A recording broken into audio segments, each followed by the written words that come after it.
Do you want to share your events with the world? Why not contact us? We are Liberia Public Radio, LPR. We are the specialists in advertisements, commercials, radio and TV services. We have the professionals that can help you sell your products and provide live coverage of all events such as weddings, conventions, graduations, reunions, anniversaries, sports, birthdays, baby showers, religious activities, funerals, and many more.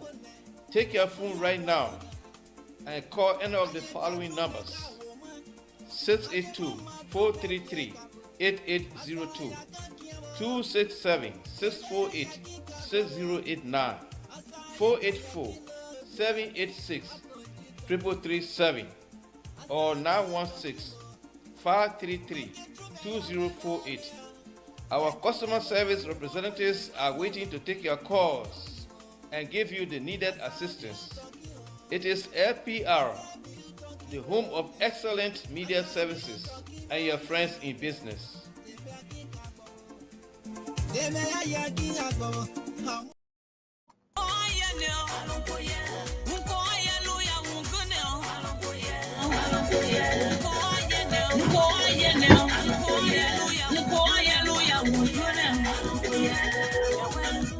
Hello, listeners. This is Mazola.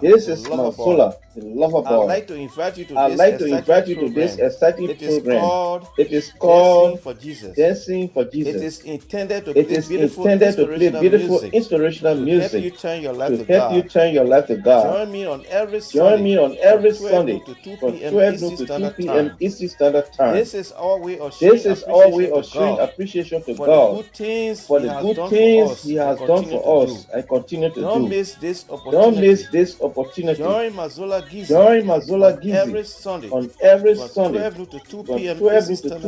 Eastern Standard Time for the program Dancing for Jesus. Please be there because I will be here to wrap it up for you.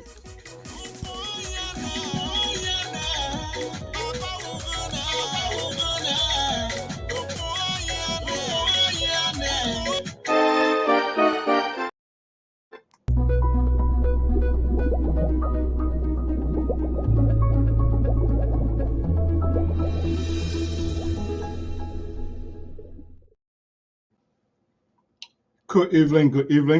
So I want to welcome our viewers and listeners across the globe. I am Alfonso Zayanso, in tonight's edition right here.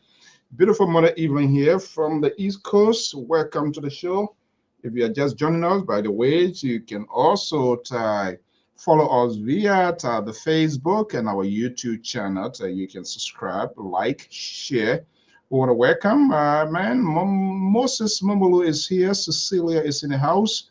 Of course, good evening. Good to have you here. Janenton is here to welcome to the show very shortly. The analysts and the rest of the crew going to join us here. And we will have, as usual, a conversation here of news making headlines and some of the things that are happening in Liberia that we all need to know, you need to know. And now we're going to have a conversation here. COFA orders one prosecutor to release withheld evidence in capital arson trial. That is what the Liberian investigator is reporting here this evening. That's quite interesting. So we say good evening, welcome. Thank you so much for being here. And let's get the ball rolling right here, right now.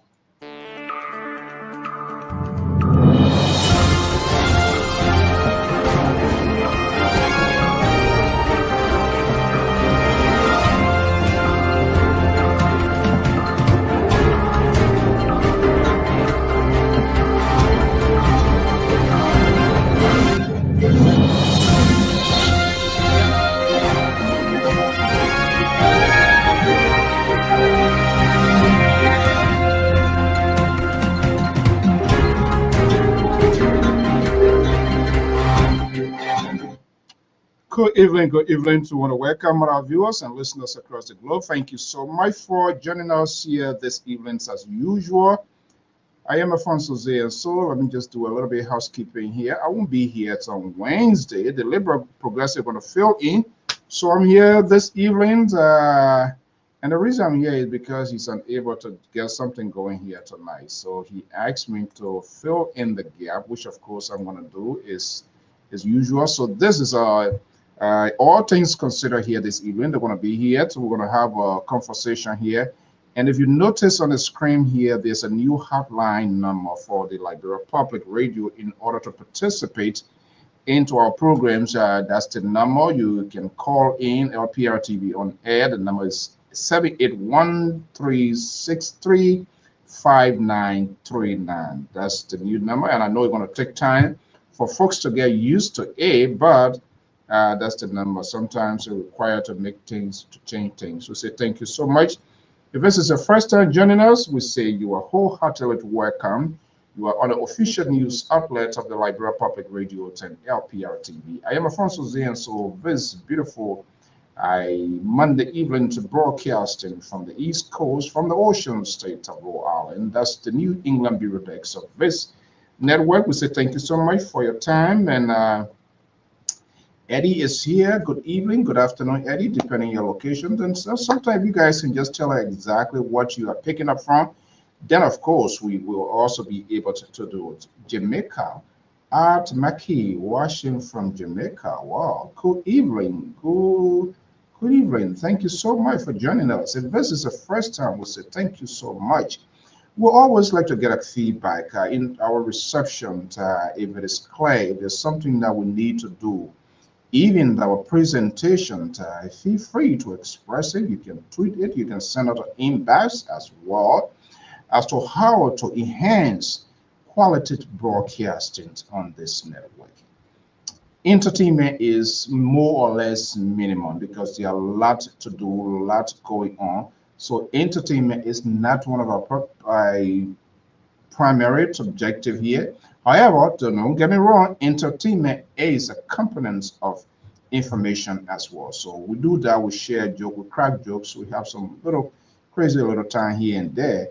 But we are aware there are a lot of stake, a lot going on in our country, around our surroundings, and all of that. And it is important that we have these conversations in an honest context, regardless of your political affiliations, your agreement, disagreement with us. You are at liberty to disagree with us on things that we say here. Challenge us as well.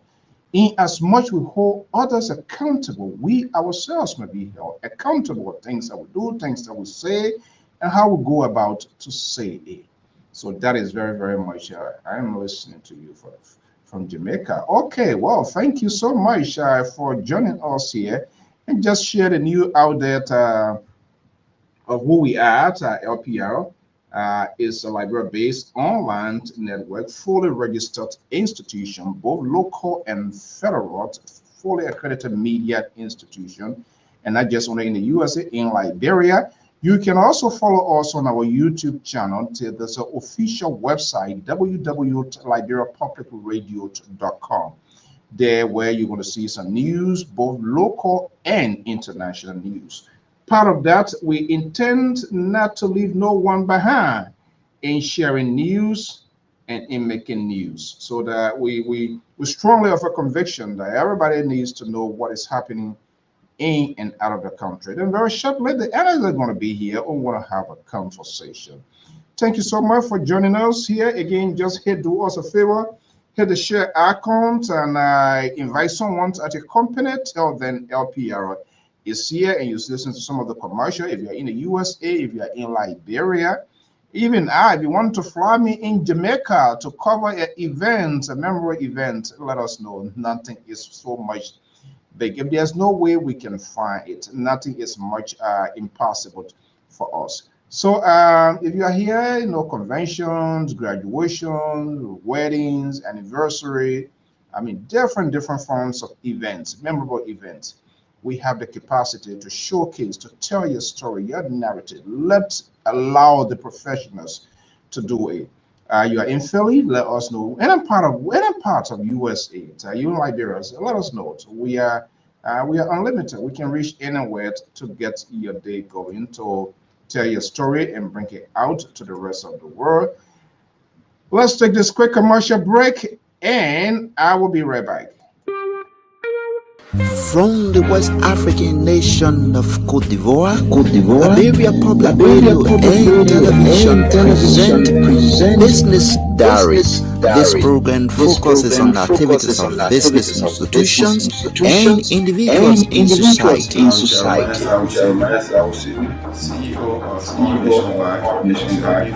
It's going to be very good to have this business established here. We are 1 year since we been here. There have been few challenges here that have faced in this country, and that is all about the language. But yet instead, I refuse to be deterred. I refuse to be discouraged. I open a business, and things have been fine. My name is Lana. I am finance working for international. I have a master's degree in administration.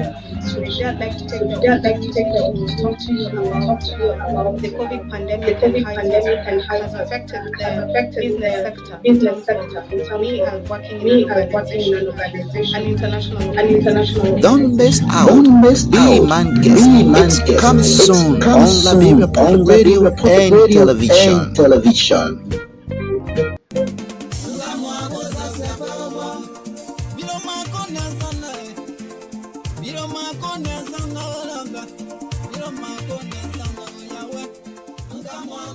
Do you want to share your events with the world? Why not contact us? We are Liberia Public Radio, LPR. We are the specialists in advertisements, commercials, radio and TV services. We have the professionals that can help you sell your products and provide live coverage of all events, such as weddings, conventions, graduations, reunions, anniversaries, sports, birthdays, baby showers, religious activities, funerals, and many more. Take your phone right now and call any of the following numbers: 682-433-8802, 267-648-6089, 484-786-3337, or 916-533-2048. Our customer service representatives are waiting to take your calls and give you the needed assistance. It is LPR, the home of excellent media services, and your friends in business.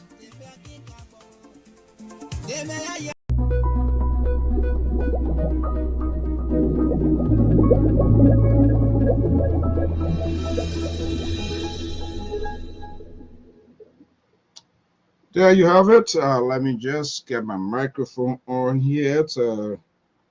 Okay, there you have it. There's a quick commercial commitment there to those people. And so you can advertise with us. If you have a business, you have a net, anything that you're doing, whatever that you need to get out there to the attentions of the public, be it here in the USA or inside Liberia, it's important to share that with us, and we can tell the story for you to allow to kind of explore it, to get it out there in the public cycle. And Mr. Tai Godwin Kamba Tor Senior, good evening, good afternoon, good morning, depending on your location. Good to have you here this evening. Welcome. You are under the roof of the Liberia Public Radio and Lpr-Tv. And I'm Alfonso Zienso, your host and presenter here this evening. We want to thank you so much. As you may have heard, a senior government official, the former Minister of State, the Minister of State for Presidential Affairs on the Unity Party government of His Excellency President Joseph Newman Boyka, Minister Sylvester Grigsby, who also was the Chief of Staff to the President, you heard that official announcement from the government of Liberia as well. We want to take this time. Our prayers and thought goes out to the bereaved family, to the government, and the people of Liberia for the loss of such an honorable man who has served his country in numerous positions, ministers, county superintendent, former superintendent of Sino County, Republic of Liberia, who passed away recently, a few days ago, right here in the United States, according to reports after a brief period of illness. We say our condolences goes out to the bereaved family, um, the daughter, the immediate, and even the government of the Republic of Liberia for the loss of such honorable men. So it's saddening to note that. We're going to have to come to that conversation here later on here. But let's see here to what is happening and some of the major news cable network. You remember the awesome case that involved the former Speaker of the House of Representatives, Speaker of J. Fanatic Kofa, and others, lawmakers, the Dixon Sibo, LSDB, and the rest of the folks. The case is still on now, according to what the investigators are reporting here this evening.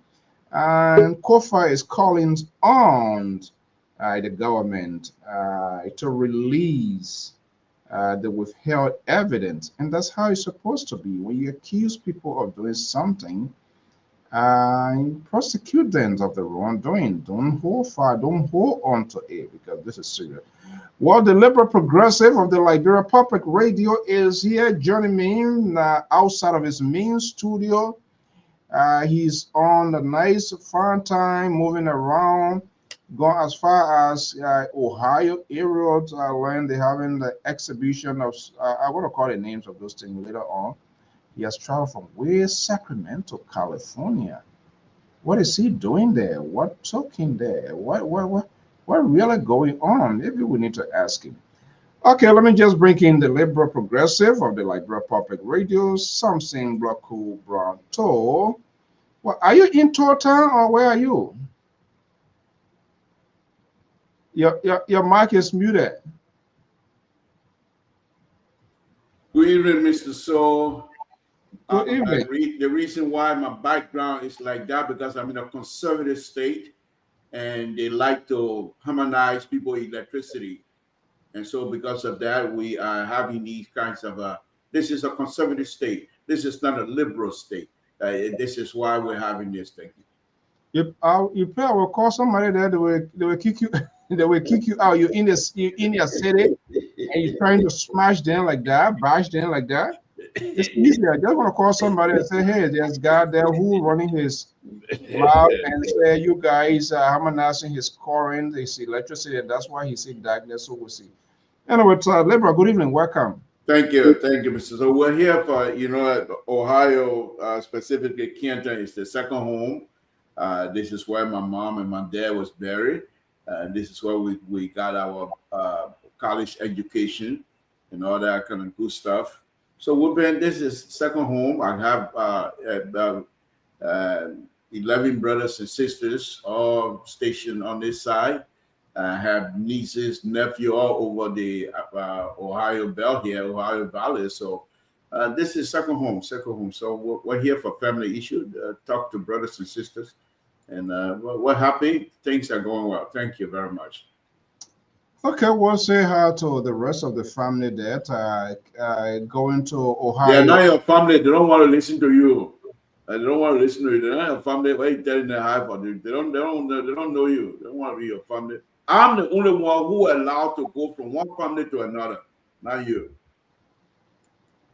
Oh, are you paying the? You see, nowadays the old people, those days, the older folks, they used to be people that are so tolerant. You can say whatever you say, they will hold it to their chest. But nowadays, the old folks, they are the more troubled people in society. Then when I say hello to my sister, then you can say, sister, don't talk to her.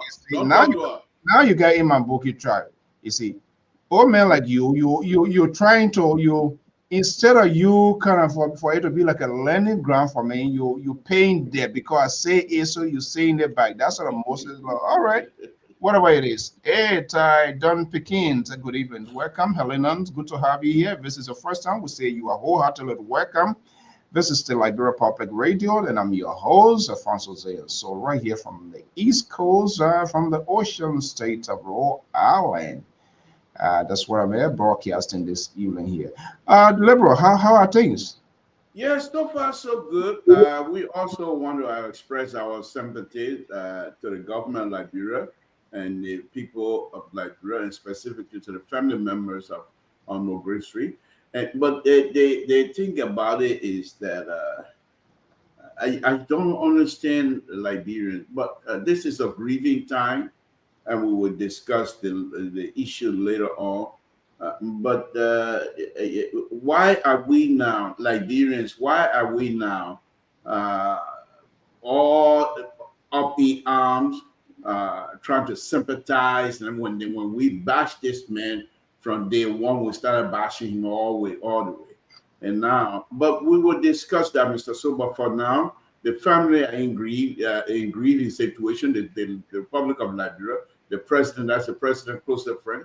And we extend our sympathy to the president and everyone that is connected, because it's a very sad story. He's one of those people who have served Liberia with distinction, I would say, and we appreciate that. Yeah, Grace has been in government for quite a while, and so his being in government is not of a recent, and so. And very close friend. I think I need to find this picture here. I wish I've uploaded it. He and the former president, not the former president, he and the president, President Boycott, they came a long way when he was to the council, I believe, vice president or secretary. He, Sylvester Gracebit, Boycott too, was also on the I believe it was CWA. CWA, yeah. So they came a very, very, very long. That's why the president speaks good English, because he's from CWA. What? That's why the president speaks good English, because he's from CWA. That's not what I'm talking about here. I'm just trying to help you. No. You want us to go back to the same English thing? I'm just trying to say. Yes, sir. Yes, sir. You want us to go back? Okay, let's move on. Let's move on. I don't want no fighting tonight. Let's move on. Let's have a beautiful show. I'm out of town. I want to have a beautiful show. Okay, I don't think so, because you're trying to get on my. You want to do that? Let me see. I'm not sure what I able to get this picture here. Maybe I'll try to do that. Okay, let's hear you. Today is Monday. A lot is going on. A lot is happening. What's on your plate there? Mr. So, what is on my plate? Has always been on my plate, and that is Liberians. A couple of weeks ago, I started playing Mike Jabatev video, where he was talking about Liberians,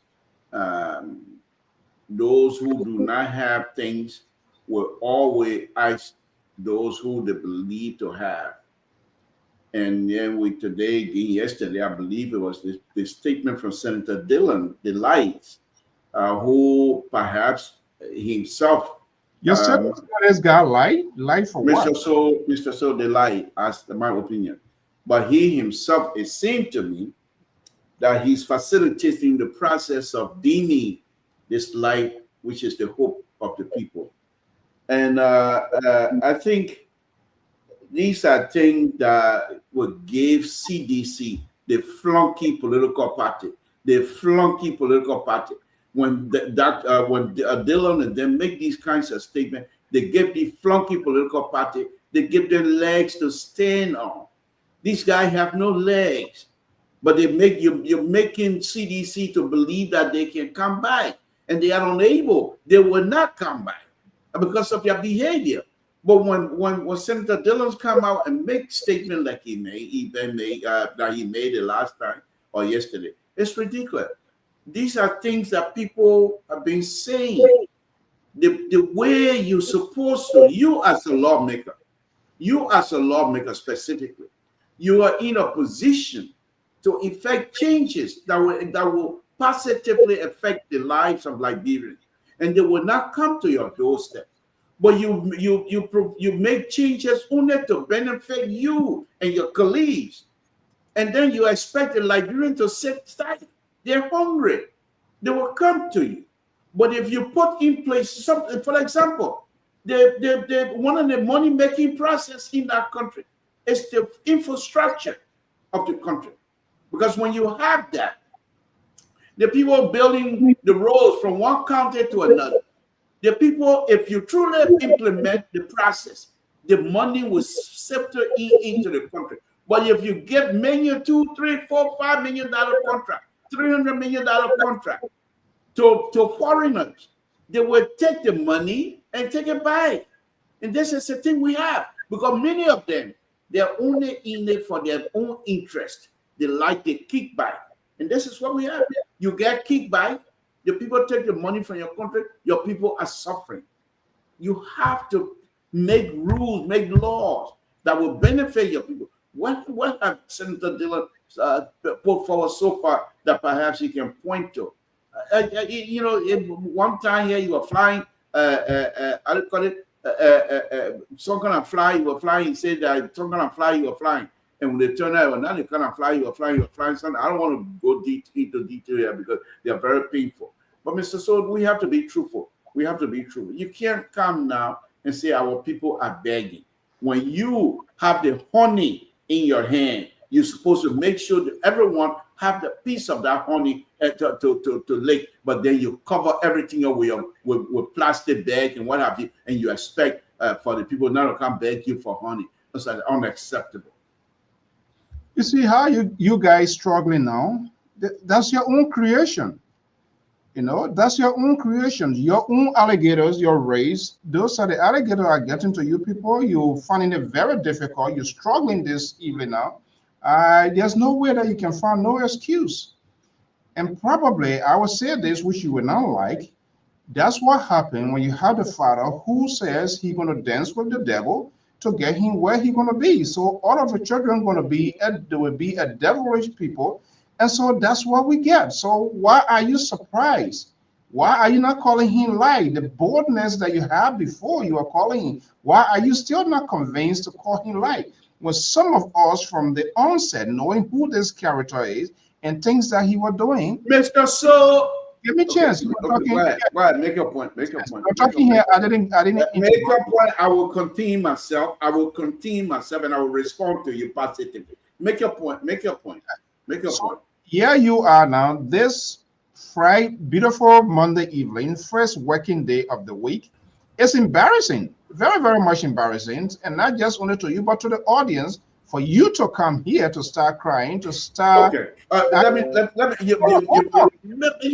can't let you to continue to roller skate all over me. Unacceptable. Again, I'm not going to allow you to continue to roller skate all over my face. I understand how very discomfortable and uncomfortable you are now. I understand. Hold your peace. Let me welcome my buddy, Mr. Terry Collins, senior analyst of the Liberia Public Radio, based in Minneapolis, Minnesota. By the way, Terry, how you doing? I'll be in Minnesota hopefully this weekend, and I think hopefully Midtown, my district, having a convention there. The Liberia going to be fine. He's just let his blood pressure, cholesterol, let it go up. He will be okay. Get some when sugar go up, then it's okay. When it come down, get something, some candy or juice, and you will be okay. Terry, good evening. Welcome. Good evening, Mr. So, and to the Liberal. Good evening, sir. Thank you, Terry. Good evening. Thank you for joining us. Rescue 2. Okay, Terry, let me just welcome you into this Friday. How's your day going so far? He's fine. Well, it's just another Monday as usual. Terry, you're sharing name now, like Terry number 2. Yeah, well, that is our code name, and we brought a rescue team to power through the grace of God. The Liberal have been fighting. So obviously we carry that code. So you're one of those disciples. You're one of those devil disciples. No, Mr. So I have to respond to this. Terry, please let me borrow some meaning or something. Mr. So I have to respond to you. Why will you roller skate all man? You expect for you to get over it? Let me say this. Hold on. You can't do this. This is a very intellectual platform. We sing together, but we don't talk together. Let's show some, respect to the audience. They want to get a good takeaway here. This is not the liberal in charge. You ought to know that better. First and foremost, tonight is your night. You were unable to conduct this program. You asked me, you begged me, and so I am in charge. Your liberties, you outsource yourself. All right. So just hold your peace. When I come to you, you will answer your question. Let me go back to Terry. Terry. Yeah, the liberal is. I don't know why he's so agitated and upset this evening. So I'm not DeLong. Don't get me. I was not one of those that were dancing with the devil. Who say whatever it takes to dance with the devil. That's what happens when you dance with the devil. There are consequences involved that you have to pay back the devil. Terry, were you part of that dance group with the devil? Well, that thing was a gossip. It never saw the daylight. We never heard JMB himself saying it. It remained in the water, in the shadows. There you go. That was a real relayed by Henry Costa, and we don't know whether if the information was true because JMB did not confirm. He will ever confirm? Okay. Let's have liberal have your day in court. Thank you. Mr. So when we come to these public discourse and what have you, folks, again, excuse my background for the night. I'm out of town, as you can see. They are okay. As long Mr. So I'm talking about my audience, people who love me on this show. So please, let me just say, those of you that know my background, usually it's not like this. I'm out of town, so please. But let me deal with Mr. So here. And Mr. So, these are unacceptable statements coming from you. The president of the Republic of Africa, the father of the nation, and you're trying to equate him with that of a devil, so I will dance with the devil. The statement coming from somebody from Carisburg that the president you would trust. Carisburg, have you, Mr. So, let me finish. Have you never heard of Carisburg before? Carisburg used to be one of the bad places when you're traveling from the interior. They used to seize people. Carisburg used to have one of the bad areas where they have gate. And this is the statement coming from Carisburg, talking about the president of the nation. You want us to accept that? Carisburg, they have no standing when it comes to human rights and what have you. They have no standing because that's what it did to our people. So let me just go on. Mr. So our memory are still fresh. It's not because we're old. We remember how the people in Carisburg treated our people from back home. So I'm not going to sit here for who specifically you Bernard Ure. Is that Bernard Ure that said that? He said that, yes, according to the paper that we read. So we're not going to accept somebody from Carisburg to come and denigrate our president for us. What did he say? One president, who the devil in Liberia? You got devil in Liberia. Jesus leave him on river. God leave in Liberia. Mr. So let me make my point, please. So this is what I'm going to tell you. Yeah, Pastor, good evening. Welcome. The Liberia is in DAG. He's struggling here tonight. Okay, so he's in total. Okay. But let me just tell you this, Mr. So. The point here is this. Dallas Dillon coming out to make this ridiculous statement. Of course, true. But Dallas Dillon should not be the one to make that statement. That statement belongs to people like Mike Javette, the minister. Dallas Dillon has the key to resolving Liberian suffering issues. Dallas Dillon is aware of why our people are suffering. Dallas Dillon fought for our people to be relieved of this suffering. Why is he not? You see, this is what I'm saying. Dillon, when he made that video, he was supposed to tie that whole thing around people like Abache. But remember when he entered the Senate, Abache told him that your street thing, you can do that. Not here. This place is different. When Dillon went, because of Dillon, we're now able to see a lot of issues, a lot of things in the Senate. Before Dillon went to the Senate, You weren't even able to see TV in the Senate, let alone camera. Mr. So, Dillons have done a lot, but Dillon continued to slip. Dillon should not have made that statement. The statement is true, but he has the key. You never seen Dillon lie about flying? Mr. So, why are you going to bring up 1957 something? Dillon wasn't even born when that thing happened. You're very dishonest old man, because you are selective in picking things. Whatever. Let me make my point. You're not gonna distract me, because that's what you're very good at. I will make my point. Dallas Dillon, honorable Dallas Dillon, Senator Dallas Dillon should not have made that statement, because Senator Dallas Dillon, honorable Dallas Dillon, has the key to unlock the suffering issue in Liberia, has the key to make sure there is a bridge for our people to go over the river. He Dallas Dillon. What happened to the key? I want to go to Terry, because I'm not done yet. You not control. Let me just tell you. Okay, listen. Let me tell you. You don't control the time. So okay, let me learn. Can I lay on my stomach? Well, you want to stand up. Stand up. You want to stay. Can I lay on my statement? You get 30 seconds, please. What kind of dictatorship we can find ourselves in here tonight? So, Jesus Christ. But anyway, I don't blame you. I told you take control tonight. That's why you use it. That's fine. My time will come. But that's the different issue. Dallas Dillon. We'll get to the river. We'll know how to cross it. Yeah. Dallas Dillon has the keys for the umbrella that he can put around our people to stop the rain from damaging their property. Dallas Dillon has the key. Dallas Dillon need to expose people. Let me go to not working with him in the Senate need to be exposed.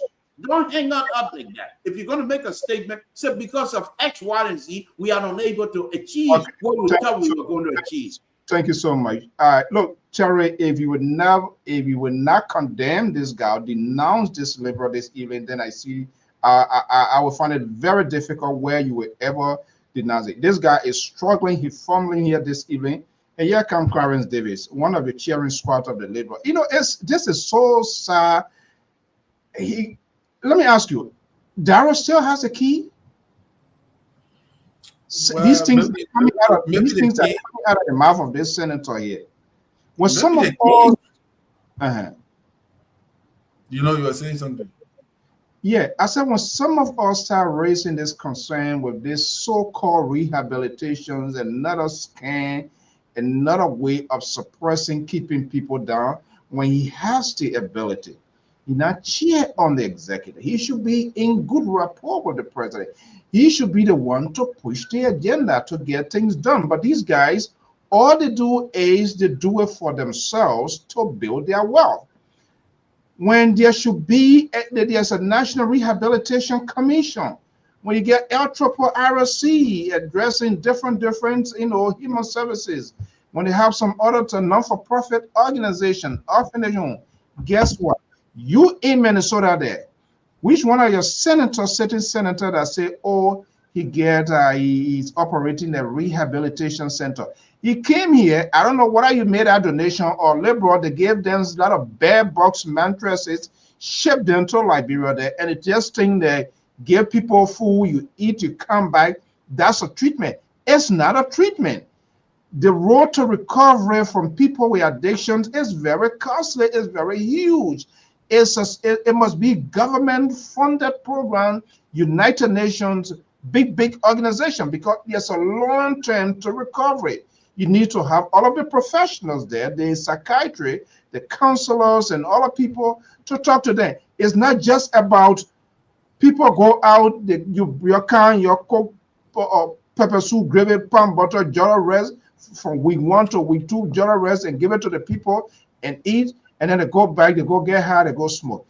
This is what this liberal is telling us. He has the key. I'm asking you, Terry, you as a pastor as well, Reverend as well, let's see whether the honesty is going to come into place here this evening. Does he have the key? Well, I don't know what key you're talking about, because keys vary. What key are you talking about? That's my time to talk. That's your time to talk.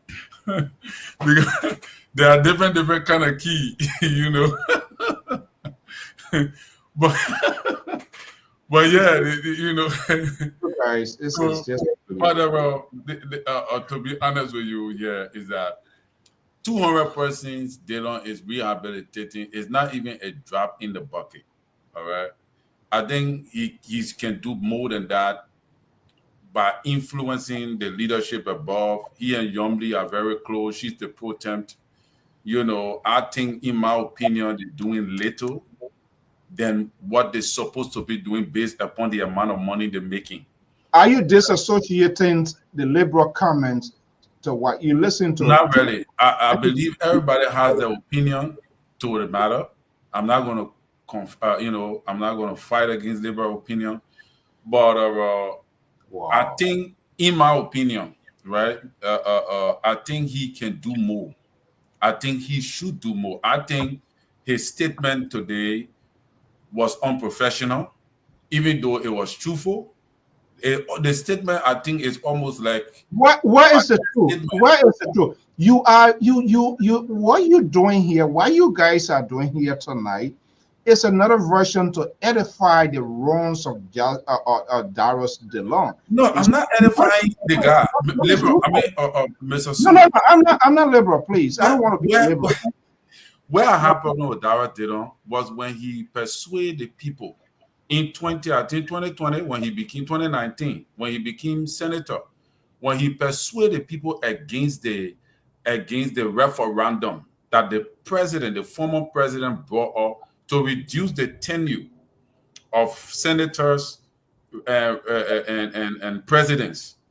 All right, I was against that particular campaign that Darius Dillon was running, and that is where I saw something in him that I thought was not genuine.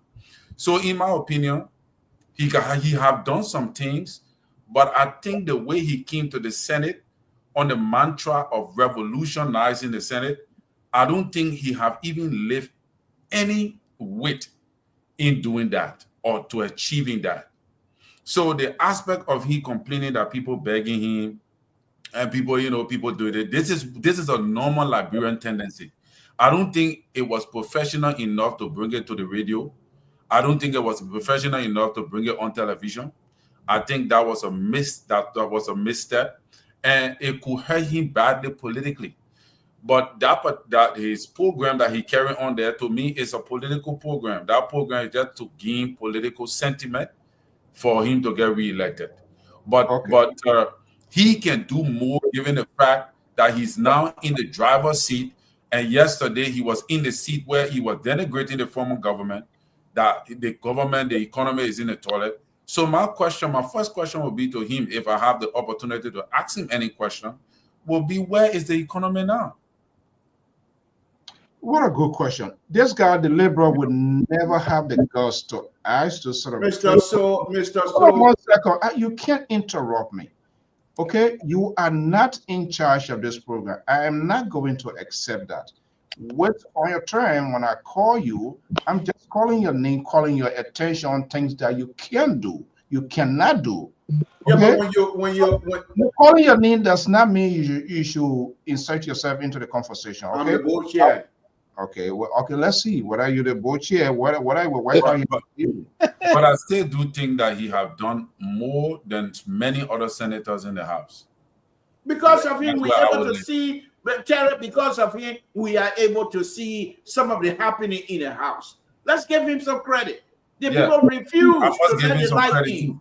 The light went in. Mr. So, edification process, as far as we're concerned, if that's what you want us to think, that we are here to edify whatever's coming out of the senator mouth, yes, we are. We're trying to make sure that the moral rectitude of our people are there as well. Let me say this before you can take the mic away from Mr. So. Look, none of us here are going to sit here and allow things to happen wrongly without us calling it out. We're calling on Darius Dillon. For me, I'm saying, and that's my opinion, I'm saying Darius Dillon has the keys. He's a senator. key to whatever it is to improve the lives of the Liberian. No, tell her exactly why what that keys to improve the lives of the Liberian people. Is that why he's telling that? Is that what he's doing now? No, he's not. So what sort of key? Then tell us that then he doesn't have. He's sitting on the keys. And saying something. Yes. Oh, he's sitting on the Liberian key. He's sitting on Liberian people. Whatever you want to tell me. But let me make my point. Mr. So the House, he's a senator. Then what is the job of the legislature? Is to put forward bills that will benefit the entire country. He's in a position. I believe he's a sitting chairman on some kind of committee. I don't know what a committee is. Executive. If you you want to be political. Whatever. So let me just tell you, he is the chair on executive. Okay, he can be the chair on whatever people plan to do. I don't care. But I'm just telling you. The point here is this, Mr. So the point here is this. The light get in the Senate when the Senate was dark. He brought the lights. And now we Liberians have the opportunity to see the day-to-day, many of the time, to see the day-to-day operation of the Senate. Now, Mr. So they don't like went up on going. So the people say, why in it? They call it life to the same way down. They don't like went up. The high don't like going up. Go ahead. These are detractor. I don't listen to them. These are detractors. But let me just say this, Mr. So Dallas Dillon, sometimes he makes some ridiculous mistakes that I feel sometimes hurt the process, hurt the progress, hurt the entire movement that he will want to do, who started the movement itself. So for him to come to say that the people are begging, when he knows very well he can pass bill or encourage the people. What I thought Dallas Dillon would have done, the true light as he did, to say, Liberian people, you people are suffering. I am aware of it. And I am part of it. I contribute. Do you think, Mr. Stowe, let me make my point. Yeah, I want Dallas Dillon should say, Dallas Dillon in the main Delaware, they're too anxious for power business. Let them sit down there for what's his name? What's his name? Joe Biden, and you are old, we kick him out. Please let Moses rest small. The people in Delaware, they vest. But let me make my point. Dallas Dillon, what I thought he would have said on a very serious note, I thought he was going to say, Liberian people, I am aware that you're suffering. And I'm also aware that because of that, you guys, Liberians, are not a baker, but because you need help, you come to us. But this is what's happening. I'm going to tell you people who are responsible. I'm part of that. I contribute to your suffering. But I'm not alone. X, Y, Z are these people. Those are the people. Many of us are supposed to do X, Y, and Z, and we're not doing our job. And I think if he had done that, instead of putting the blame on the Liberian people, which is true, of course, they go out and beg. But why are they begging? Because they don't have it. And you refuse to get off your iron, and so that you will do the work of the Liberian people, so they will benefit. Thank you, Mr. So it's very frustrating. Mostly good evening. Thank you for joining us. Good evening. How are you? You want to be friend with Moses now? You told me they brought old people. Just how they brought you know, that young person you get in power. Why you want to be in a glass house and throw stones? So that's another provocation to Moses. They're not young, but he can speak good English. Oh, okay. Beautiful English. Yeah, beautiful English. Oh, by the way, where did you go to school? CWA. Sierra Leone? CWA. What kind of Sierra Leone? Don't give credit to Sierra Leone, man. CWA. I went to school in Vonjama. No, I'm not talking about you. I'm talking about one that's speaking big English. Okay, let me come to you, Moses. Moses, good evening. Welcome. Good evening. How you doing? How's everybody? Your guy is struggling here this evening. I don't want to call anybody name, but you know, he's struggling. He's trying to.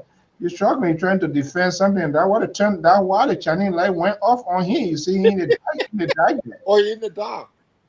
Yeah. What, bro? Oh, okay. Yeah, foreign affairs. Thank you, Morgan. Yeah, Dylan is a foreign affairs guy. That PUA, they tell you a light off. Yeah, that conservative state. I'm in state of Ohio, so they harmonized my electricity. Well, never just okay. Yeah. Let's hear you, Moses. What's popping up from your end? Well, I can tell you there were two things in particular that I've been thinking about coming on the show to talk about. One has to do with the with Stop the Drug rally or protest, and that is dear to me. And I heard a lot of conversation around it. I listened to the show the other day with the Hey Smith, good evening. Welcome, buddy. Yeah, go ahead. I listened to the show with the liberal and the Reverend. They said turn political. Who can pray for us every day? And there were a lot of there were some things mentioned on there that I thought I wanted to respond to, but I already called and asked if we can have a specific show for the entire evening on the protest and some of the solutions to the problem. And I think that's important. And in that process, maybe we can begin to educate our people on some of the things that other areas have started to do to address the drug issue in the countries and in the nations. The prevalence of drugs comes in many different ways. We know the great United States drugs really started to pull back in the 80s when the war was going on between the Salvadorans, the Sandinistas. And we know that after the Reagan administration, high-level people like Poindexter and Oliver North and John Casey, CIA director at the time, who mysteriously had a heart attack during the trial, passed away. That was my first time watching Joe Biden in action, and I fell in love with him since then. And because they refused to allow the influx of drugs into specific communities for the exchange of weapons to allow war to go. Liberia is no different. The war, the drugs came in, and today we see a lot of things coming. Some of the stories we know about drug trafficking in Liberia when we first got the alarm in 2011, you guys would be amazed at some of the facts that came out. I was involved in it. I wasn't involved in selling drugs or doing anything, but looking at some of the details, the data collected, and it started back in 2008, 2009 when they started to do that.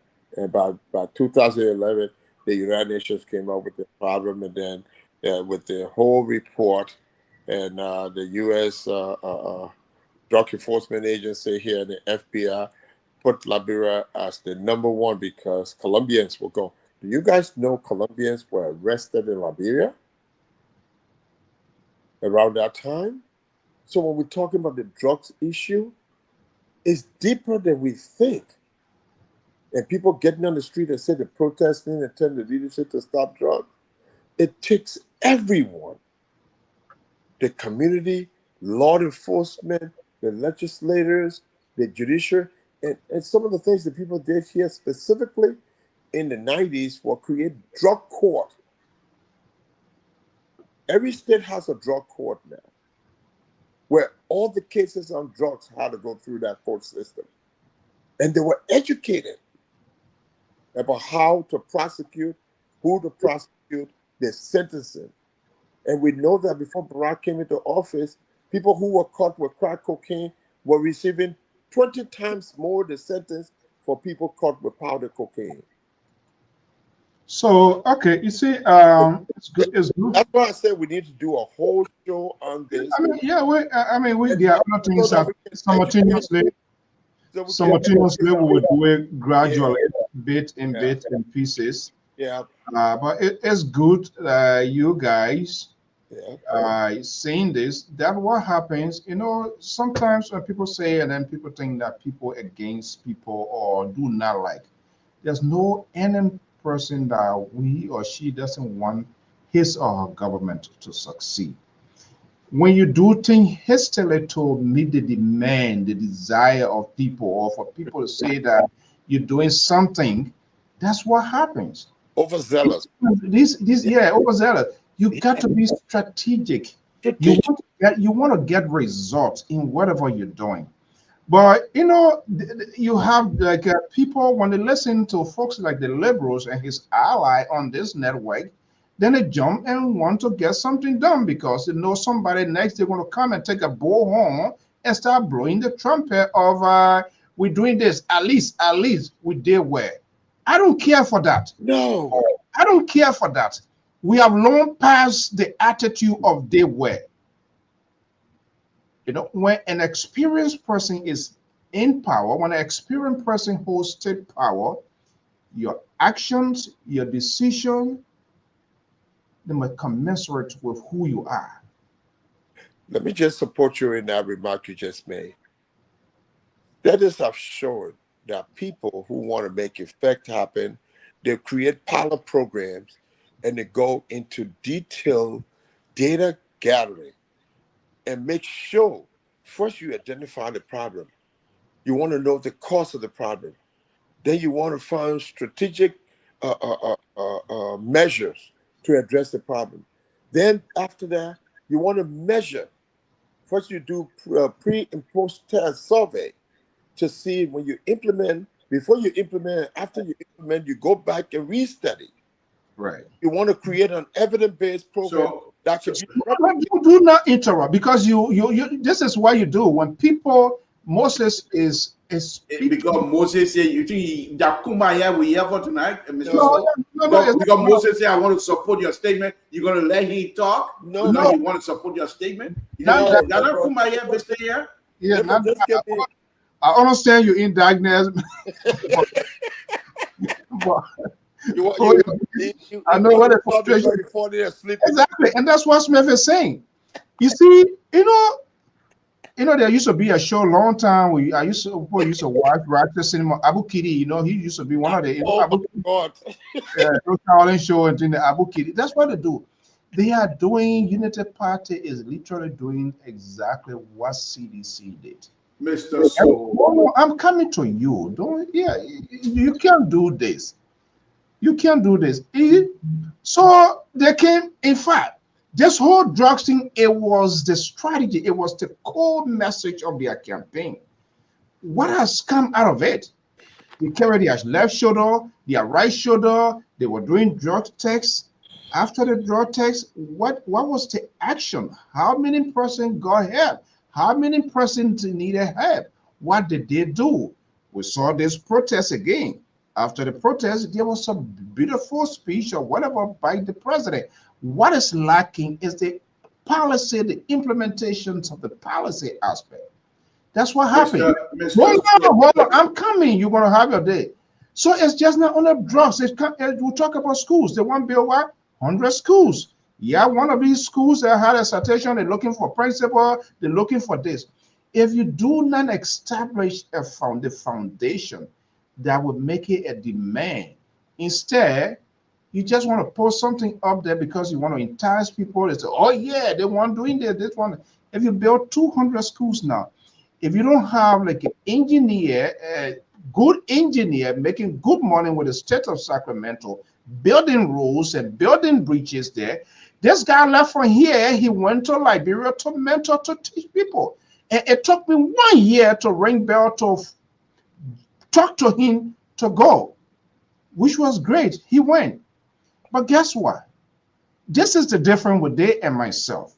When I support you, when I come up with public declarations, I will exhibit that action.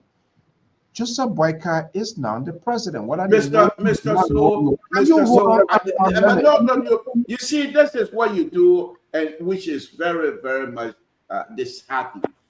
the president of the Republic of Liberia, the father of the nation. You cannot come here and let me say this before I go on President Baka issue. So will you let me? Your time is over. You can't continue to scheme. You conduct. All right, okay, why finish? Hurry up so I can come in. So what I'm saying here, and his blood is boiling now. Temperature is rising above sea level. That's his business. Before all we had, that's his business. But we just try to be honest because we want to help this government do things. You help our government. You, Mr. So, make a point. Sorry, make a point. You see, I mean, unfortunately, I have no control over your perception towards what I think, what I want. I'm just speaking as a patriotic, Liberian, independent guy that wants things to happen in the country. So, just to conclude, the government needs to do more. It's not just all about it. Okay, thank you. Let me see. How many drugs cases were not reported? Started from the George Weah. If this government was serious, some of those cases would be pursued. It started before. It started way behind him. I'm not shifting blame on him. Let me say this. Saying you're here for Kumbaya, I am not here for Kumbaya tonight. I am here for the truth, and that's exactly what you're not here for truth. You're very deceitful. So why are you this? You don't want people. I'm the board chair, so when I'm talking, you gotta let me talk anyway. So let me make my point. Look, first thing first. When you guys come on this type of platform and you try to argue that the rescue government did not have what it takes to win an election, except to suggest that the rescue government made a story. I didn't talk about it. I'm speaking in general terms. Let me finish. It's unacceptable because that's not the truth. What were you expecting Liberia to do? To turn their back on President Wakai when he was running campaign and bring in CDC back? CDC that the Liberian people, the liberal is on the floor. But what are you talking about, liberal? You can just go ahead and let me finish. Then you can ask a question. When I'm in the courthouse, you're a security analyst. You don't see FBI up to my door here. So please let the liberal speak. So anyhow, what do you expect us to do? To re-elect President Weah and his people? We couldn't do that. We believe in President Wakai, and at that time, Ambassador Wakai. He was speaking and he struck all of the good notes. And Liberians, not just me, Liberians overwhelmingly elected the president. Now, the drug issue, yes, I agree. The implementation process, yes, I agree, is lacking. We understand that. But here's the difference. Those of us that support this government, supported the process of this government coming to power, we are here saying if things are not right. What we will not do is to come before you and try to eat crow. What we will not do is to come before you and act like you want us to apologize to you, and we're not going to counsel to no. Mr. So, the liberal is on the floor. Do you listen to what this guy is saying? Mr. So, the liberal is on the floor. We are not going to apologize to anybody for our action. President Wakai is the leader of this stream. He's going to rescue us, and he's going to do it perfectly. It really doesn't matter whether you think that he's slow. You all know he was slow before he was elected. The president is very much on point. The drug issue that he struck the core of the Liberians to say this is the issue. And he's not just sitting down. Now, I've been arguing here for the last week or so that the people who the policy writer, not the president, those who are around the president write some beautiful policy, and the president agree with those policies. But then those who are responsible to implement those policies are the ones that are failing us. Please, don't hang this thing on. Let me go to Terry, because what you are doing, you are very dishonest. You are a very dishonest old man. You are a very dishonest old man. You pretend this guy, yeah, you're an old man. You're not a young boy. You're a very dishonest old man. You look in the eyes of the camera and you think you just want to kind of like play all like that? Come on, Terry, let me just come to you.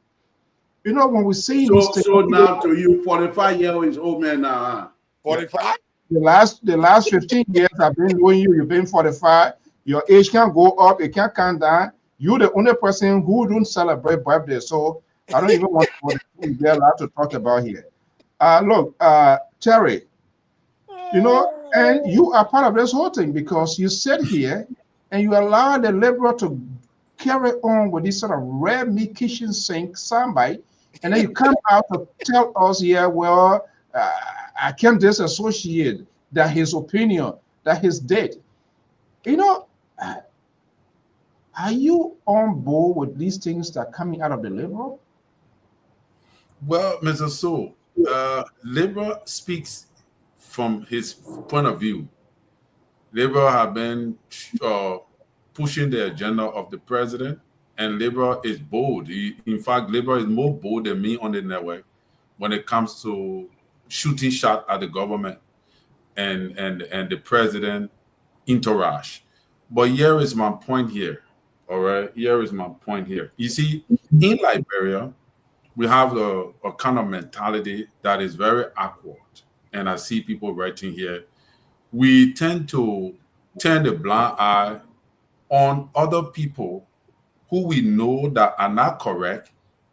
We turn a blind eye on them and denigrate other people who trying to be correct. Because our intention is to bring them to the level of the people who we're trying to protect that we know that are not correct. So that we can say everybody is the same. Who is protecting who?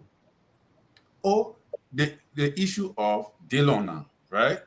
The issue of Senator Dillon. The issue of this government here fighting drugs versus Georgia government fighting drugs.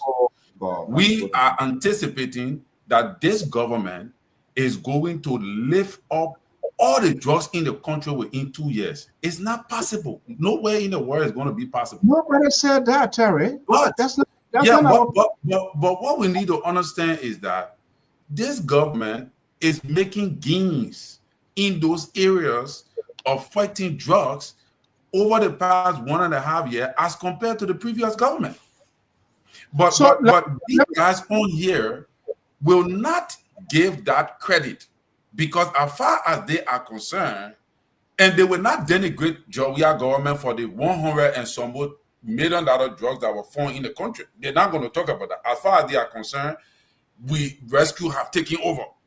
So Rescue now supposed to eliminate or eradicate all the drug addiction in the country, when we fail to understand that over 300,000 Liberians have been victimized to drug addiction. And this did not happen just over 1 month time. This took place over a period of time. This cannot be solved within 2 years, especially looking at the budget that the government has.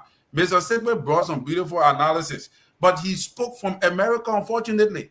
America budget is around 13 trillion. And yet and still, in Minnesota here, there are places now you go, you see drug addicted people on the street. They're getting high, they're smoking drugs, they're walking the Zogo. So what we're seeing here is that the fight against drug is not an instantaneous approach. It's a strategy that needs to be backed. Do they have it? Let's be honest. Do they have the strategy in the first place? Well, yes, they do have the strategy, but they don't have the financial mechanism. They have the strategy, but they don't have the financial mechanism. They don't have the equipment to fight drugs. You need facilities. You need infrastructure. You don't just go to drug people and say, oh yeah, within 2 years we're coming to build an infrastructure that can take over 100,000 drug addicted victims. Is that possible? No, it's not. Those are impossible things you're talking about. But we can initiate it as the president is initiating it. Today now we're seeing people being caught on television, traveling with drugs, hiding the drugs in cars. We see church members being caught and exposed, transporting drugs. All right. We've seen for the first time, like one other guy was saying the other day, that why didn't the women, I think it was Solomon George today, why didn't the very women that were protesting yesterday against drug, why did they do it during Jowea time when $100 million worth of drugs? So let me ask you a question here. Let me before I go. Went to court. They went to court and the court freed them. Where were the women? You see, where were they? So the problem what was caused in other government, because I'm not only blaming Jowea government, but from Manassetti government all the way to former president, we are government, with infested drug in the country. Should that be solved by this government within 2 years? No one is saying that, Terry. Wow. Oh, man, I'm having a headache right now. Terry and the Liberal on this level, these guys, it's unbelievable. Moses, let me just say a few words. Let me get a little drink here because Terry, I don't know which Bible he prefer in his church. Let me give you another ridiculous guy. Let me give you a prelude. This is the Bible I preach for. Okay. The Quran. Terry. Yeah. Oh wow! Now, what kind of colorful Bible is that? Not even looking at correct Bible there. You see,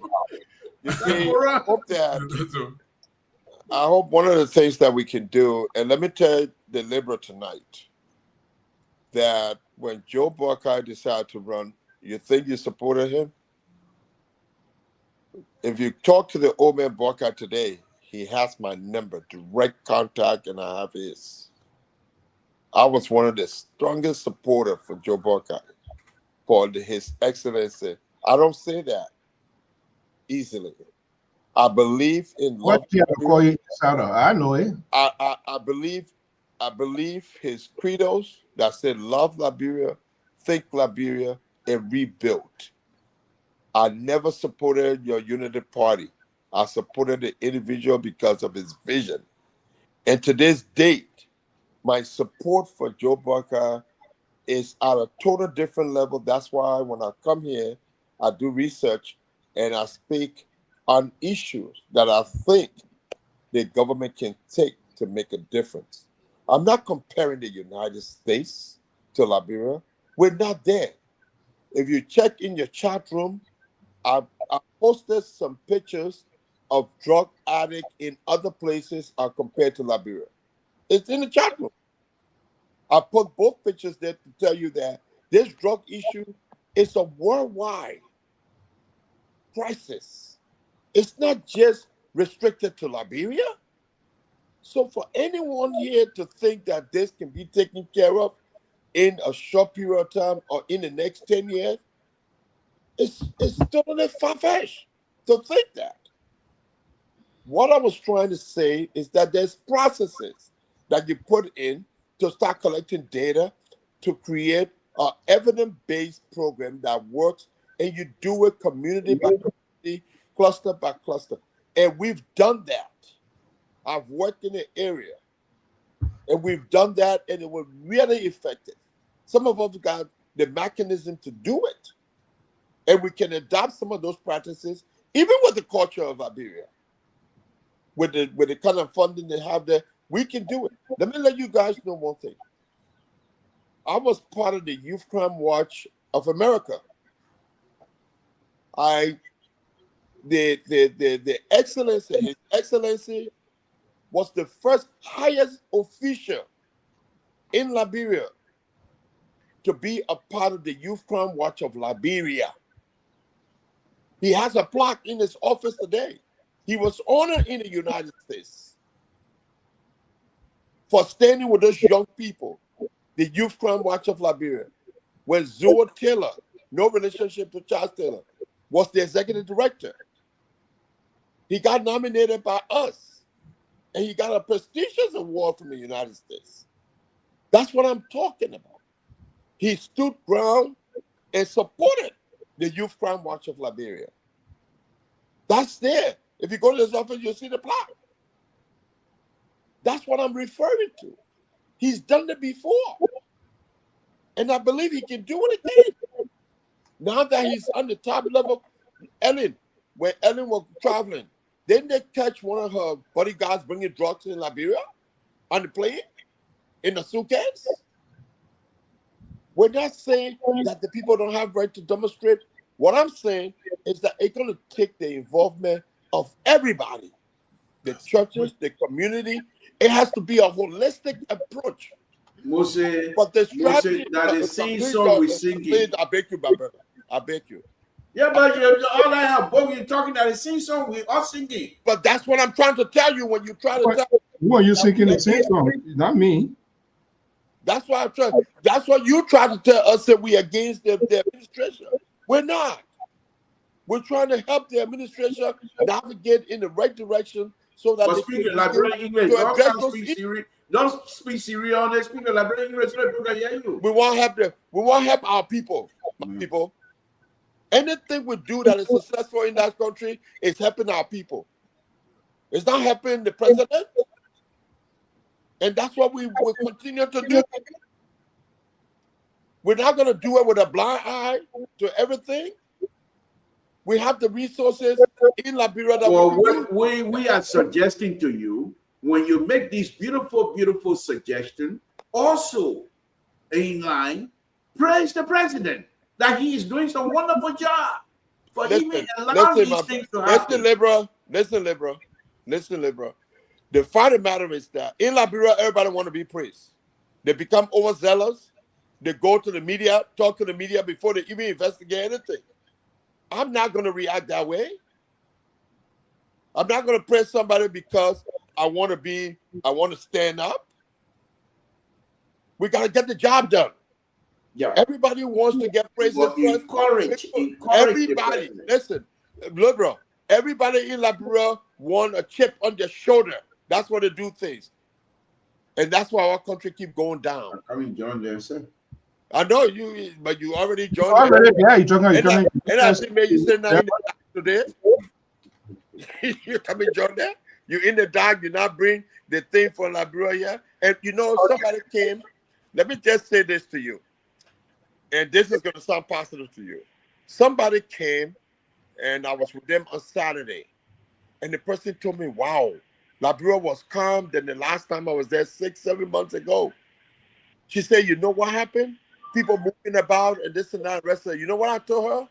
I said, there's something simple that happened in Liberia that made Liberia calm today. And she said, what is it?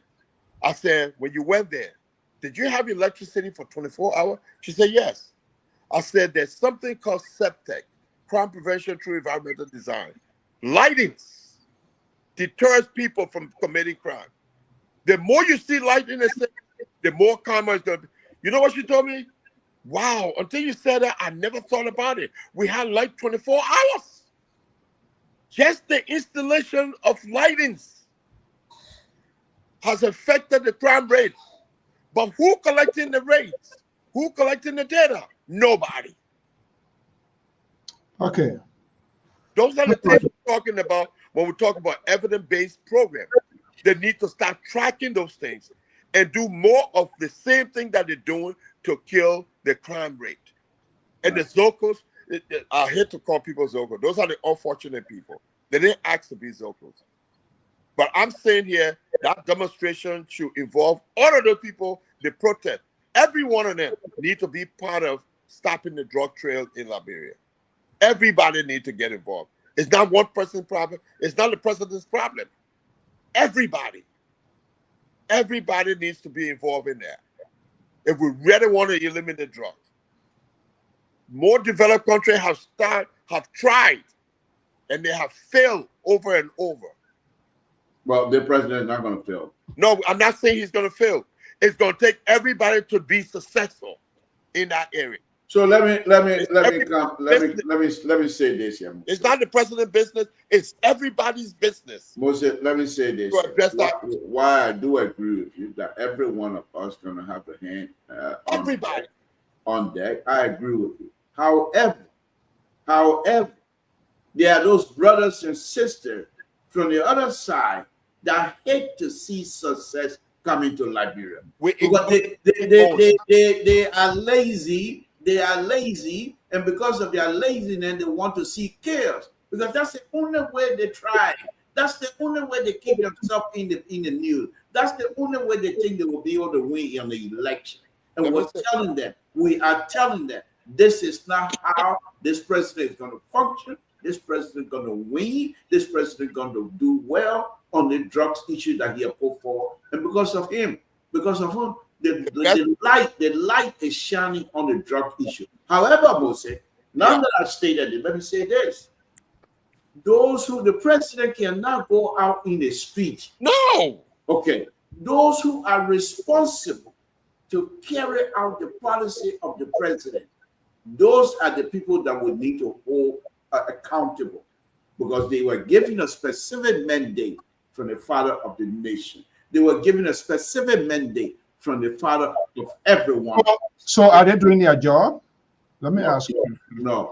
I know the next question you're going to ask, well, you can't find that's not your business. Don't worry about that one. The government will take care of it. But Libra, you know, if they're not doing their job, they shouldn't be there. No. The president is working on it. The president.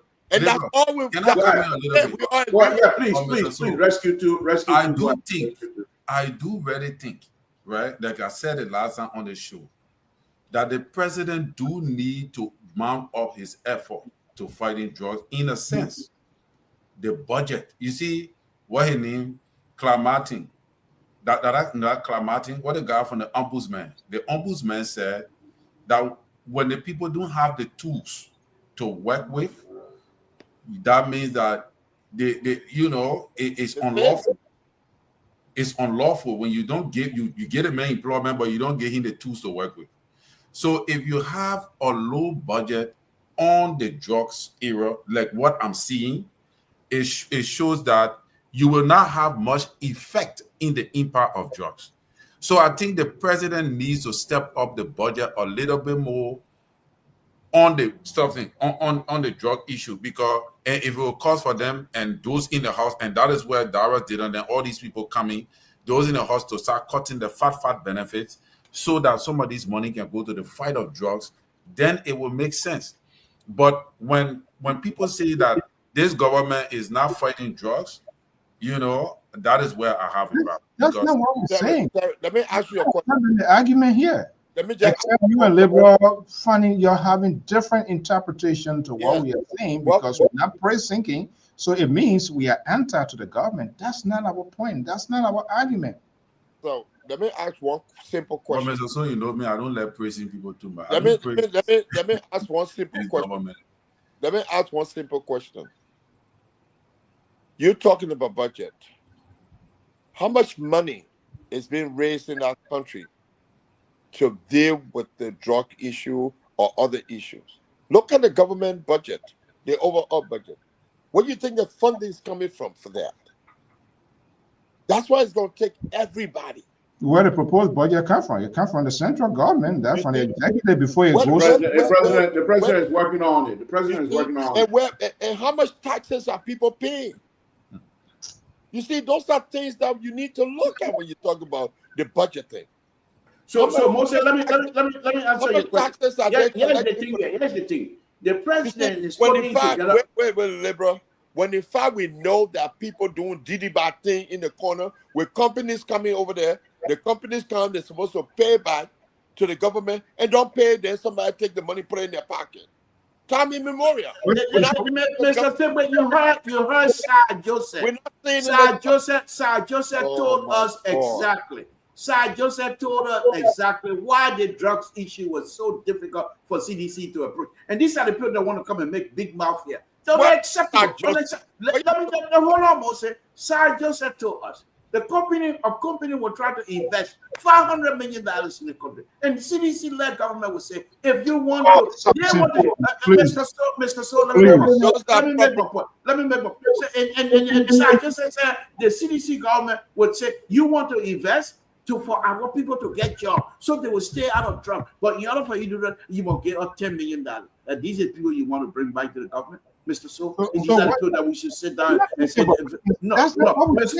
So. What we're telling you, and will continue to tell you is this: the president is not going to ice investor giving $10 million.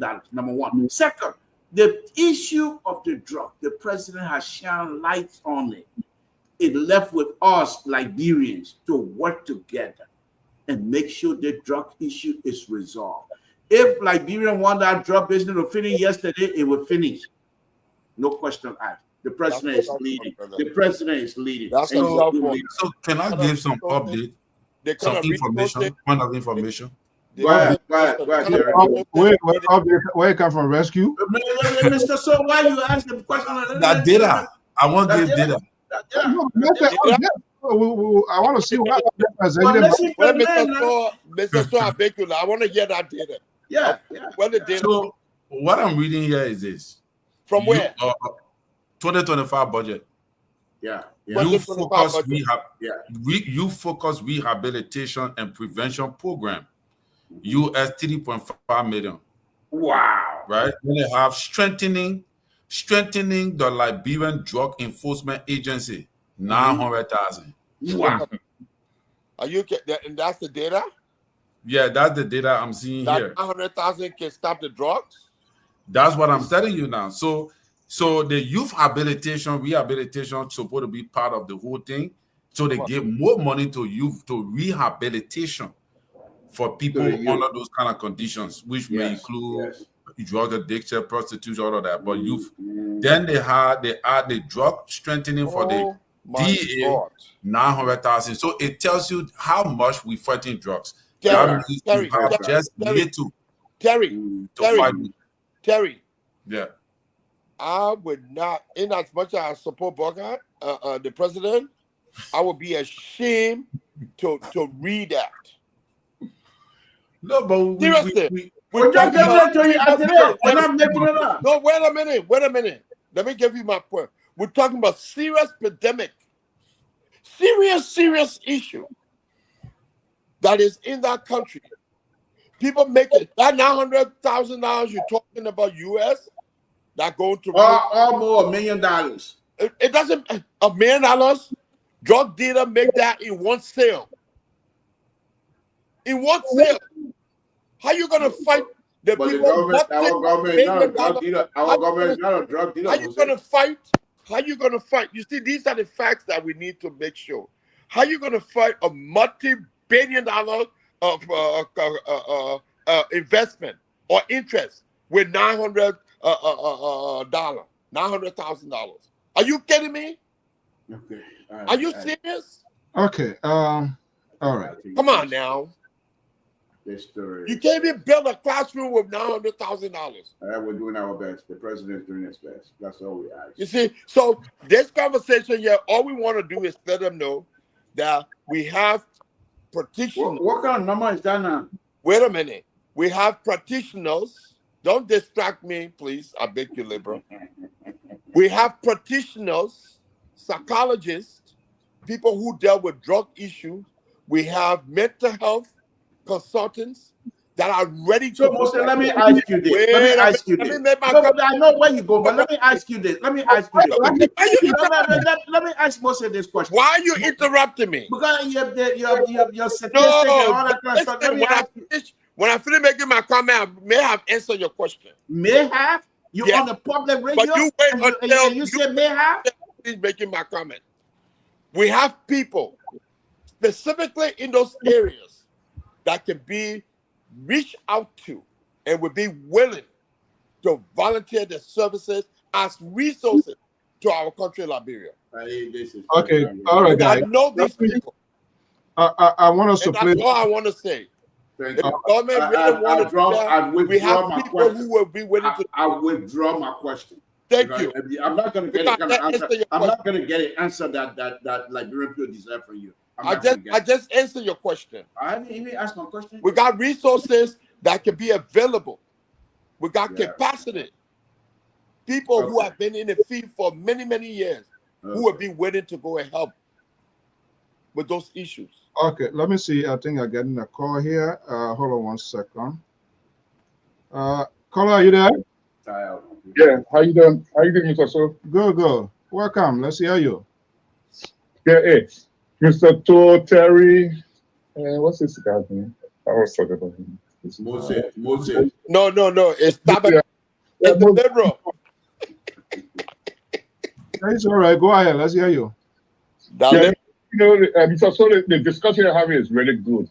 You see, what Terry and the labor is so little bit upset, or they don't want to speak up because this was their signature goal that they were supposed to accomplish from day one. Because they have fumbled the ball, so they don't want nobody to speak truth to power on that type of issue. We should just sing praise songs and send it, and which is not acceptable. Look at what Mr. Moses is telling Terry. How can you say you want your signature issue? You get 800,000 to that type of issue. That's a penny drop in the bucket. And you said drugs is one of the number one thing because that's what the whole country was about.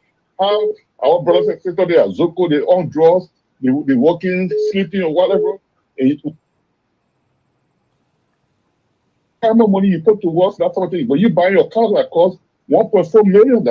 You buy a car that costs $1.4 million, but you can't afford to put $5 million towards the drugs issue.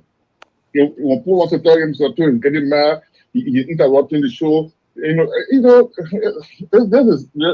But thank you for taking the show today, though. Because I think today we're going to be a do or die. But thank you for handling the show. The next thing I wanted to talk about. All right, let's get off my mind. That's okay, we know. Okay. That you don't want come to God. That you don't want God. You don't even remember what you want to say. Then you want the men from our government. Ambrose, we will suck you up. It's everybody's government. We got one to talk before we wrap up. Yeah, can you hear the show? Mr. Pro, some people on the show again. Although I said you're an entertaining show was this president that you supported. The first major issue was the drugs in the country too much. You got president who is trash car to go walk around. $1 million in a trash car. They get just for whole country. Now let me say though. 9,000. How you know the president got $1 million scratch? Mr. Two. They on the show platform. I know it's a bit within second brother that I mean his job. Look, that old man feel from day one. All I think is doing is just coming through after the match. Okay. No solution for that country for government. Because look, the whole government, they no criticism. You look at that, that doesn't anybody close out, they don't care about you. So that tells you. Thank you so much. If you want to be president, you could not be president. All right. Listen, the country is still on a bagger and we're going to be killed until you can't finish. Thank you. You're not coming back. Oh, I know. Okay. Let's go to Connecticut. Oh, Jesus. Oh, yeah, thank you, Mr. So excellent show tonight. Unfortunately,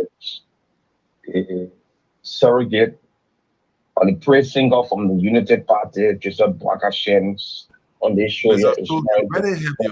You're my very thing. I tell you. And a wannabe celebrity trying to distort the truth.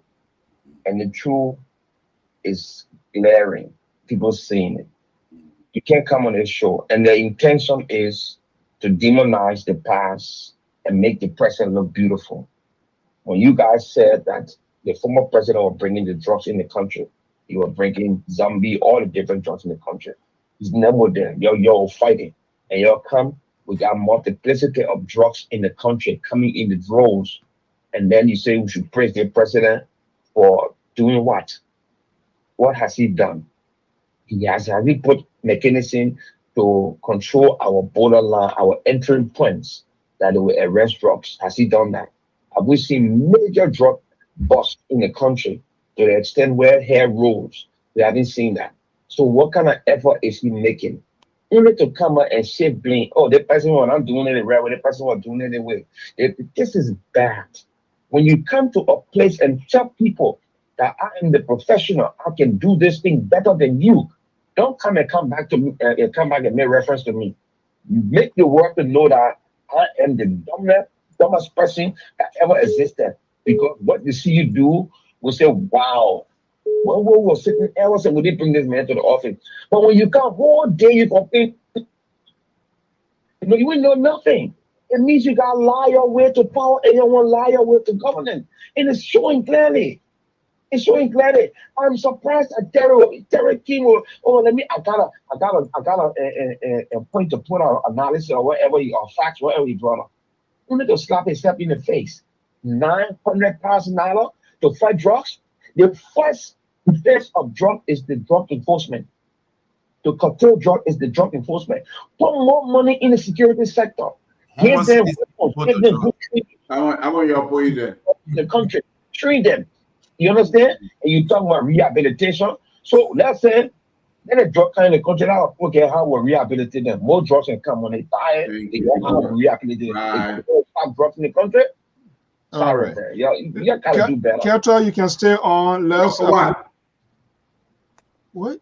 I'm not talking to you. Oh, okay. Kelto is an analyst. I said he can stay on the phone. Okay, what happened to Rescue 3? He call you? I'm not a timekeeper for Rescue 10 or whatever. Let me go to Aaron. Aaron, are you there? Yeah, but it's still yeah.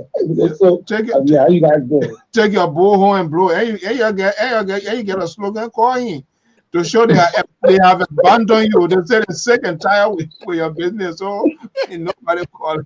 Go ahead, Aaron. Yeah, man. Yeah. Great topic tonight. Look, Mr. Soul. You see, these are the things that happen when you're not in power, you criticize everything your predecessor be doing. Then when you get into power, you realize that, the thing wasn't that easy. You were just causing noise for nothing.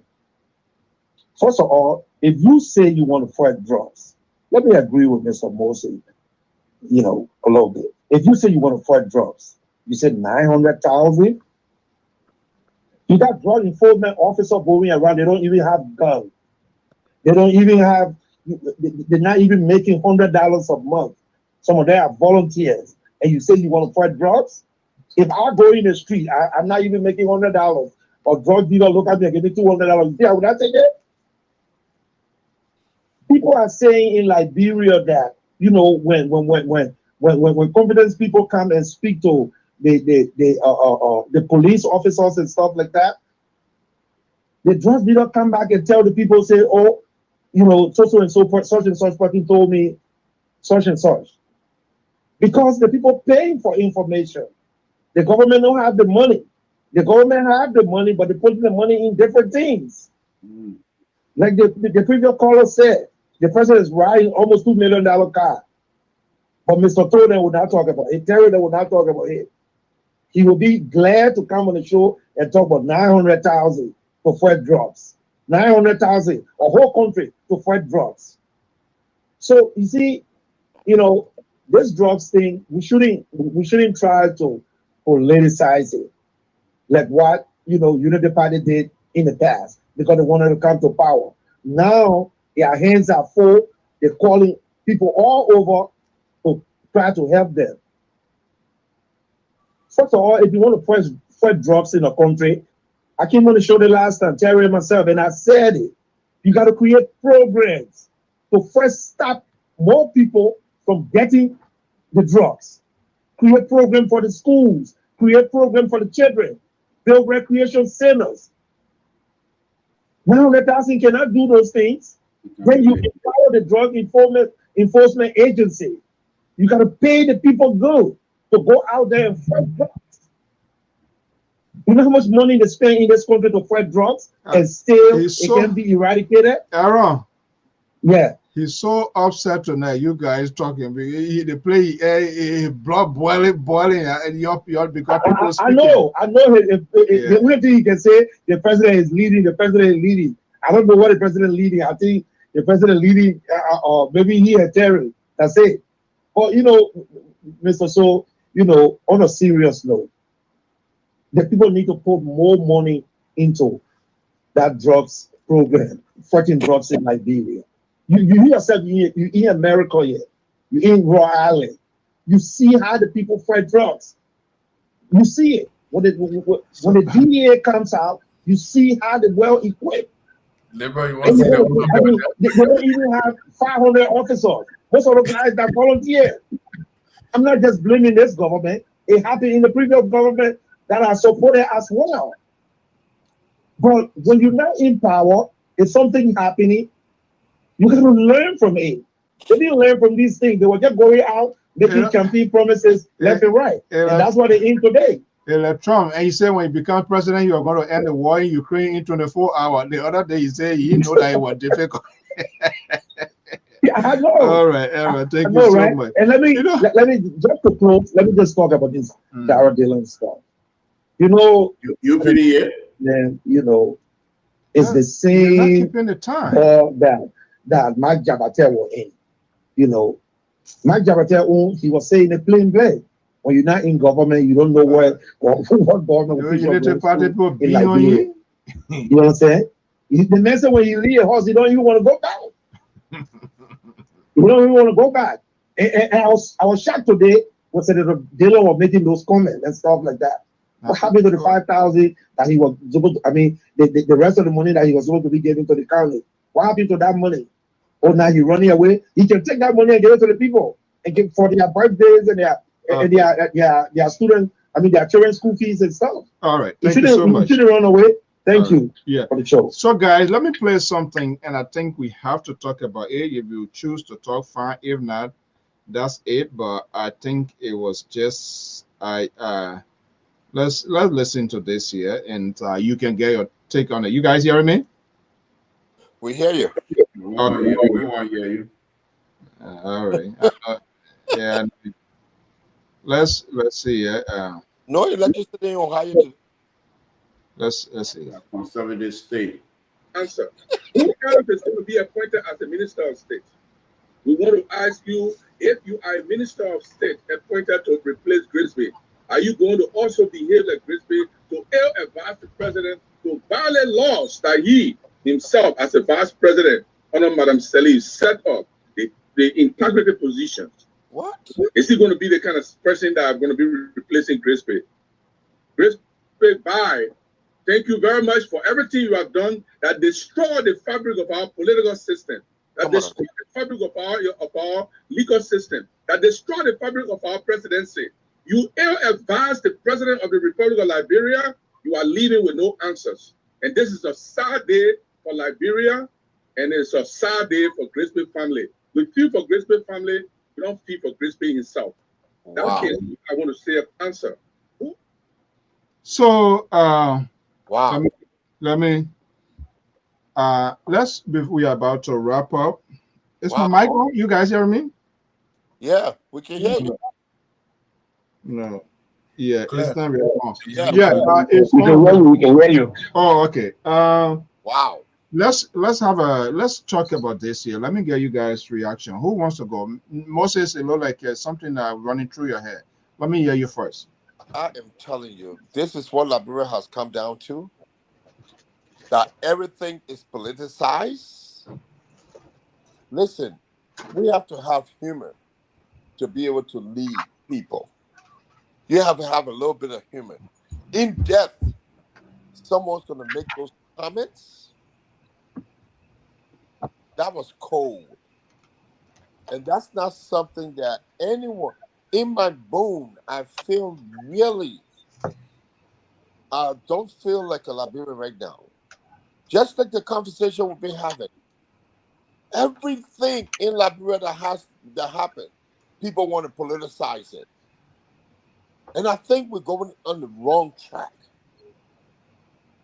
That's all I can say in that situation. Are you kidding me? That is just me. Oh, no. I can't believe that someone would do that. Okay. I think I'm much audible now, the team member. So, Terry. I'm sorry. Yeah. Wow. You heard that? So, yeah, Mr. So, that man, I don't know, but he's so obsessed with the JMB government that, he just want to see the worst. And I don't expect him to even say that, given the fact that, I already know the person you're talking about because I know his voice, and Gibson Jero, nothing to her. Yeah, that's Gibson. So I think that is the kind of person he is. What? when he against something, he against it totally, and he don't care. When somebody die, that is when people mourn. That is when people regret. The man is gone. Whatsoever he did here, that time is over now. He's gone.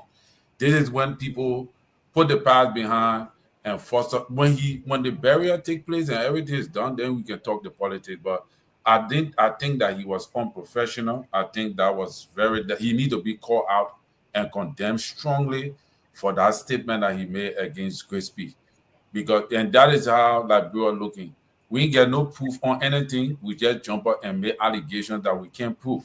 Wow. This is one of the reasons why Rodney C.A. even went to jail on Madam Selly.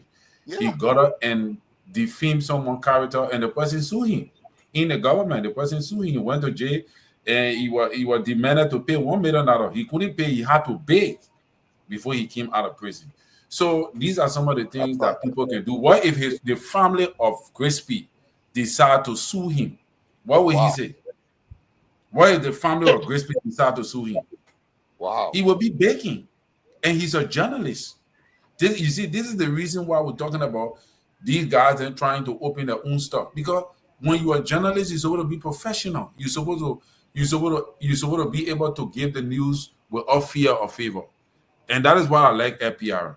Mr. So, he have his weakness, but when he come on here, he will make sure that he will give the reporting the news, and he will balance it in a way that everybody will have the part to participate, regardless what side of the coin you're on. And I think journalism should be that professional. So what's about me? Huh? What's about me? Why I can't on? The political guru. Nah. The political guru. That is rescue one. So that one, Thank you, Terry. Mr. So, let me say this in the interest of fairness. Gibson Jeru is a cousin, and because of my little brother who perhaps was not really into understanding the family lineage, has his son, who happened to be my nephew, is Gibson Jeru's sister's son.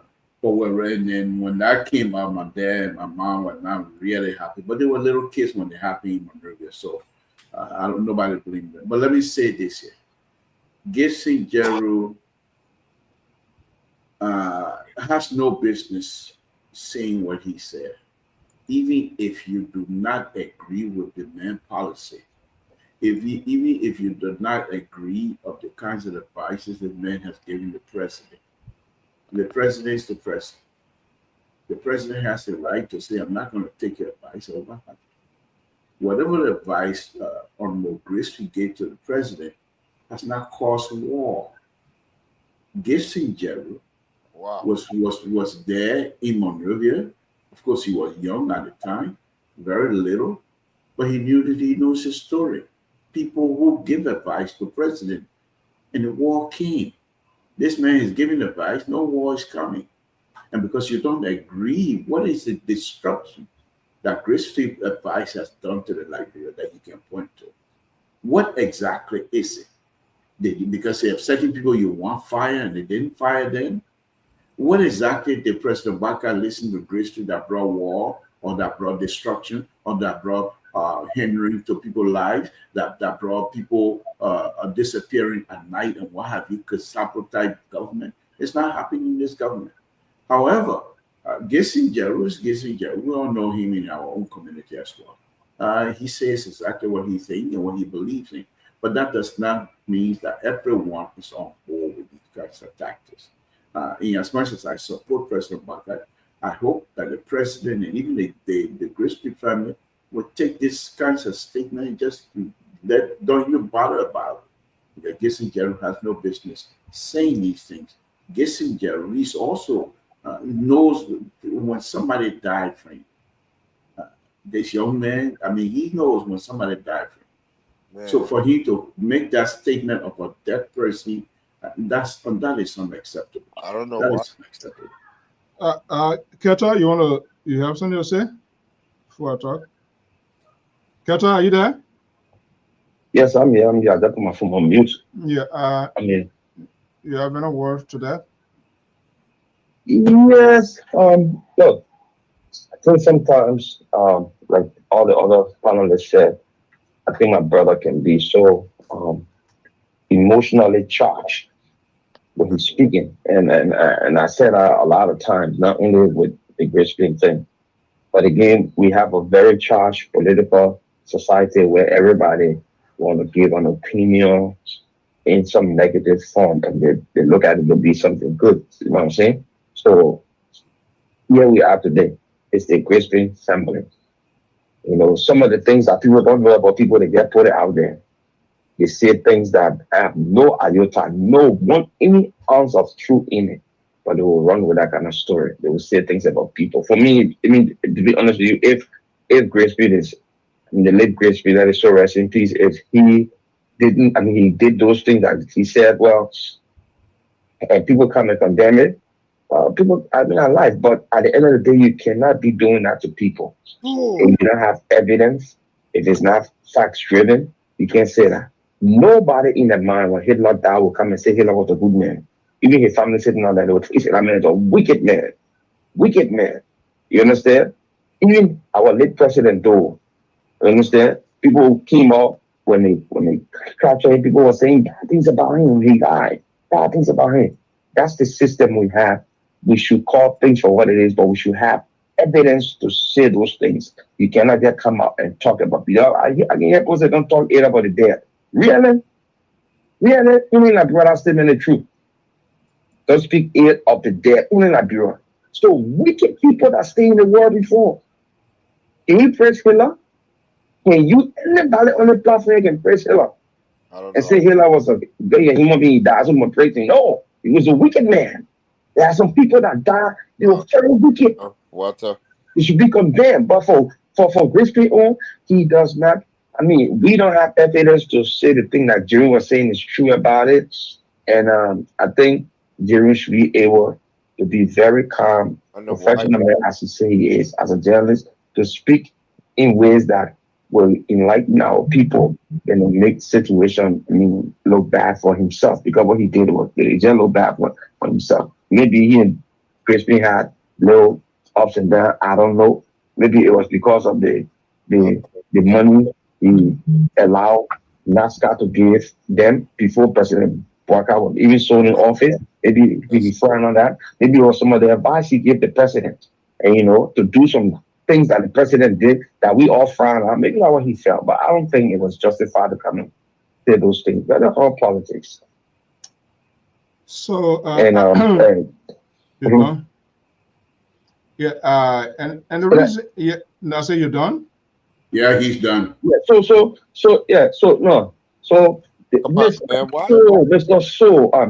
Cho, you have no legitimate right on the show to control the show. Are you kidding me? This is my time. This is my show.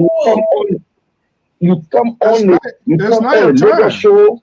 You and Terry can be singing your kumbaya. You want to give good time to talk, and you the only Lord and gospel on the show. When the original host on the show, you can't just be in your position. Yeah. When you get an independent, they did. They made you follow on this show. I want to say, breakable. So, we can be selective when we're doing this thing here, and I am so much disappointed. And I have to place a call to him. I don't know what was going on. Only 2, 3, 4 words can come to my mind. Where is the humanity? Where is it? He's just not a talk show host. He's a professional person. He's a journalist. I don't know about that. If he knew very well, if there was anything that he, ever lay hand on that he felt Sylvester, the late Minister Grisby, ill-advised the president, and there was some sort of consequences, or there was something, whatever it is, he should have reached out to him when he was living. Extend him an invitation. He has a network. He has a local station in Liberia. Call him. That's what professionals do. Call him. Hey, I need to talk to you. And when he refuses or whatever, refuses to talk to you, then you can say, but you can't even go where He as a dead person can no longer defend himself. For you to sit down there, but you know, something comes in mind. You know, that what makes a country so different. And I observed that somebody were in a conversation yesterday, and somebody pointed out, but he's a grown man, so I'm not going to transfer his behavior to somebody. But Stanton is also responsible, because you as a host, and I'm saying this to say, you as a host, you're supposed to put that in check. Stanton started with this Sylvester Grisby. He do this, he do this, he do that, he corrupt, he do that. Nobody can point us, and that's why people got to be very careful. How you tell people they corrupt, they're pressing Steve. As far as I'm concerned, I've not seen anything in the public domain that convicted this the late minister as of someone that have committed crime, of doing anything. There's nothing of such.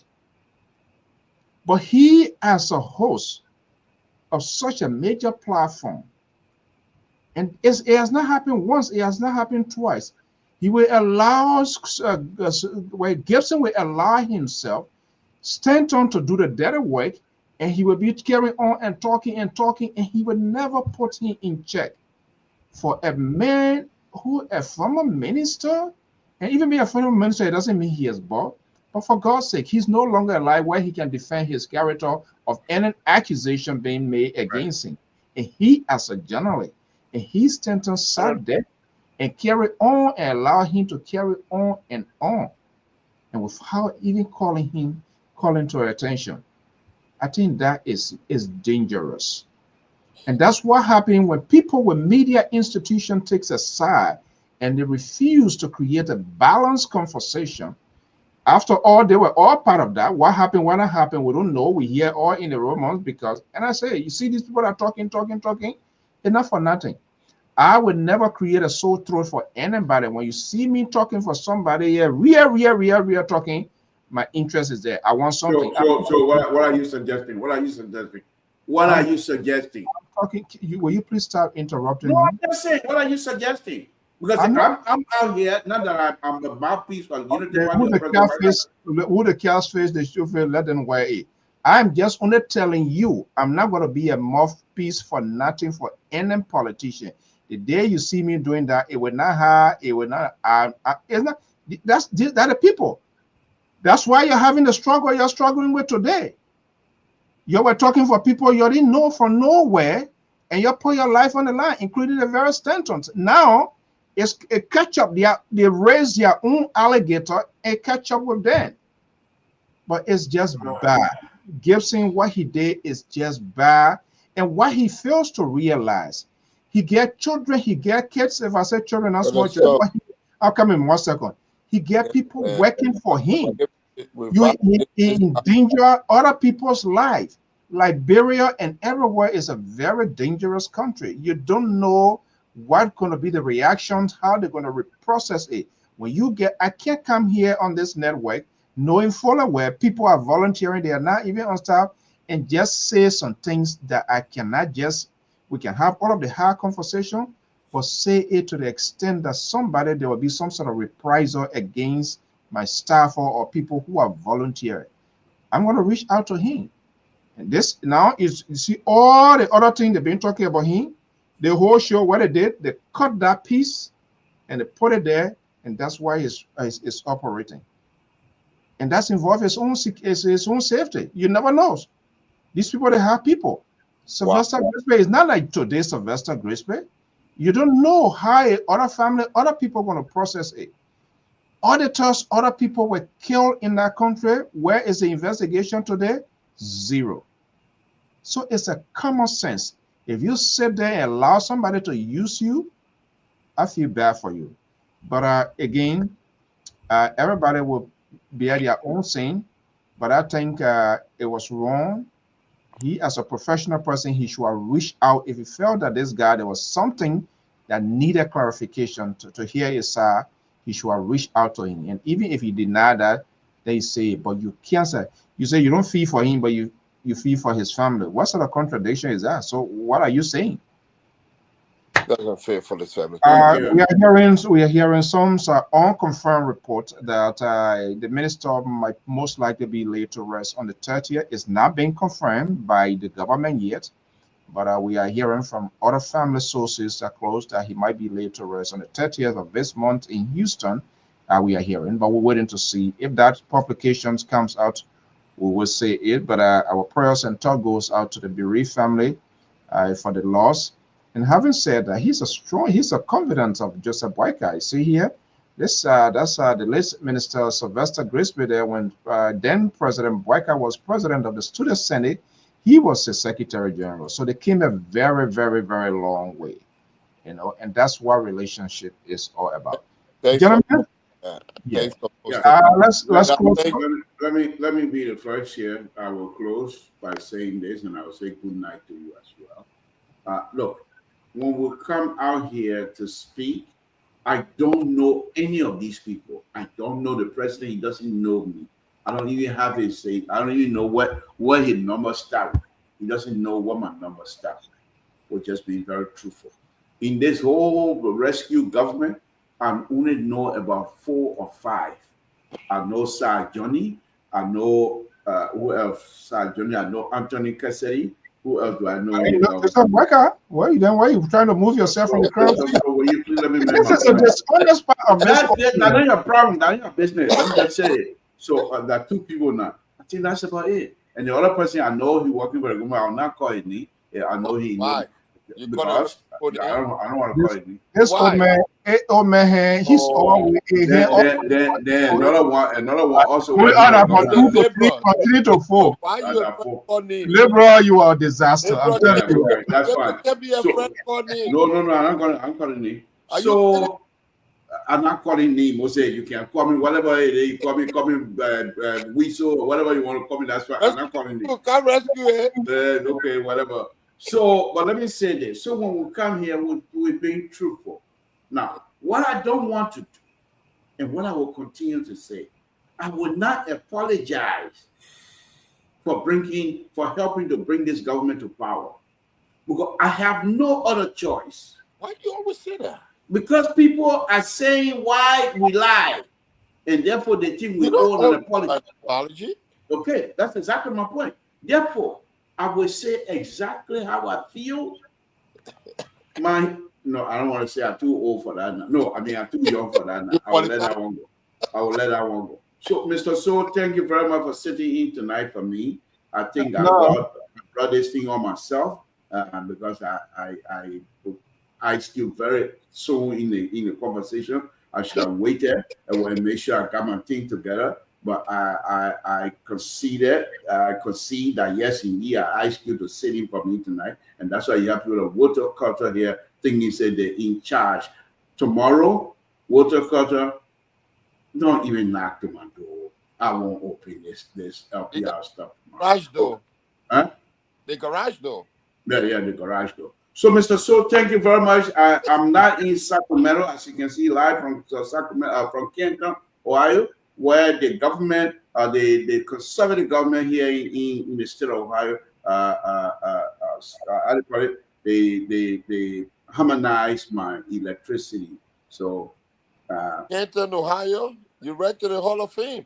Yeah, but you know, when the funny thing is, I was in Canton for almost 20 some more years. I've never been to Hall of Fame. Really? Yeah, no, I went there for work too. Yeah, I'll let up. Let me say good night to all of you, and we'll be here tomorrow. Have a wonderful time in Canton. Yeah, thank you. And good night, Mr. So. I will be here. I still keep up with the contract that you are unable to conduct while you are away. So, Mr. So, don't even attempt it tomorrow. The board chair the board chair asked you. The contract, the conversation is over. The board chair is back in power, and I'm let me receive the written document, and other than that, I validate what Mr. So we're not going to go through that. The board chair, see, if you do that, we will have a board investigation because then you're trying to overthrow the board chair. That's simple. They come in that power baby, Jesus Christ. Rescue 2. Let's call the McLaren a banner internet. Everybody call it. The rescue train calling. Why you call? The man say he see the number. Breakable put the number there. He say I see the number. The man say you talking too much. You're tabata to there. So now with you on your own. Thank you. Good night, guys. All right, Mr. Collins, let's hear you. Yeah. So you see, one of the things here is that the CDC-led government had in 2023 a budget Don't leave the thing alone. Of 1.9. No, wait. You see, what's that? My closing. Now, let me do my closing. Because Peter then call here, they say all kind of tabata all over the place. Please. You don't need to them. So I want to do my everybody checking their alligator. Lead the media man alone. Go ahead, Reverend. So, you know, it is important to note that the budget was around 1.9 million. Still alive. But they had a budget. They had a budget of 1.93 million for Kush Must Go in 2023. But it was later slashed in the recast budget to 425,000 to fight drugs. Kush Must Go. Yeah, they just Kush Must Go. They had a budget of 1.93 million, 1,093,000 to fight Kush Must Go. But the total budget was 1.9 million in the budget for 2023. That is what it did.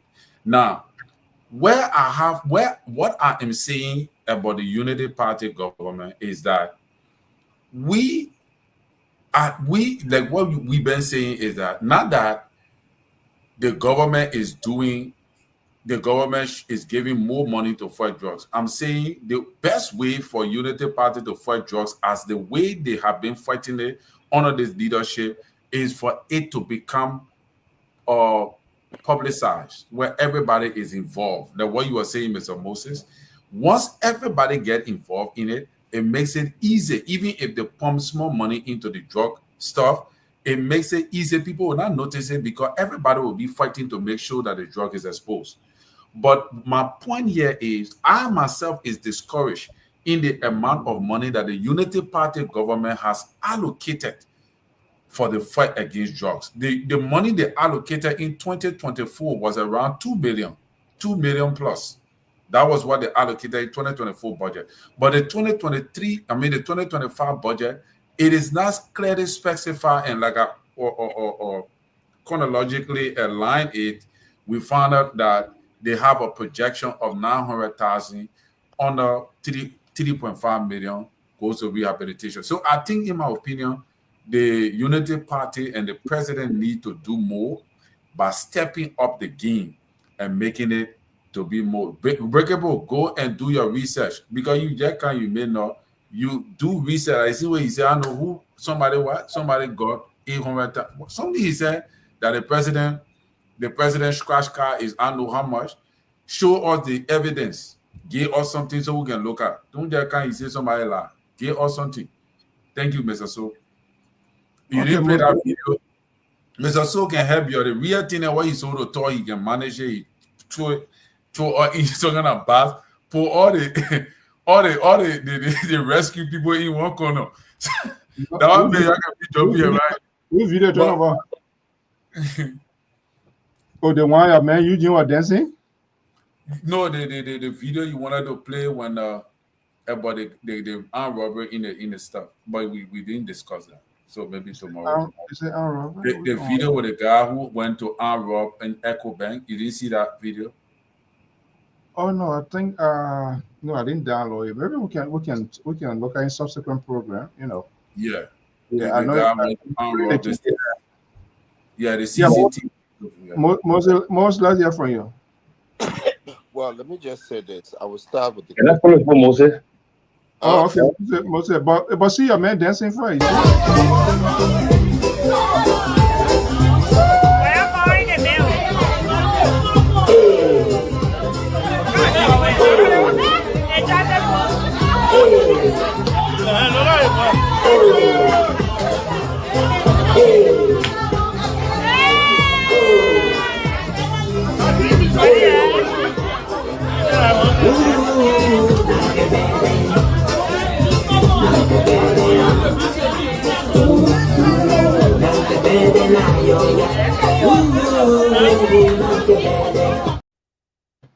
Will you see Moses Washington Alhaji Kroman then as LBS director, government launching serious?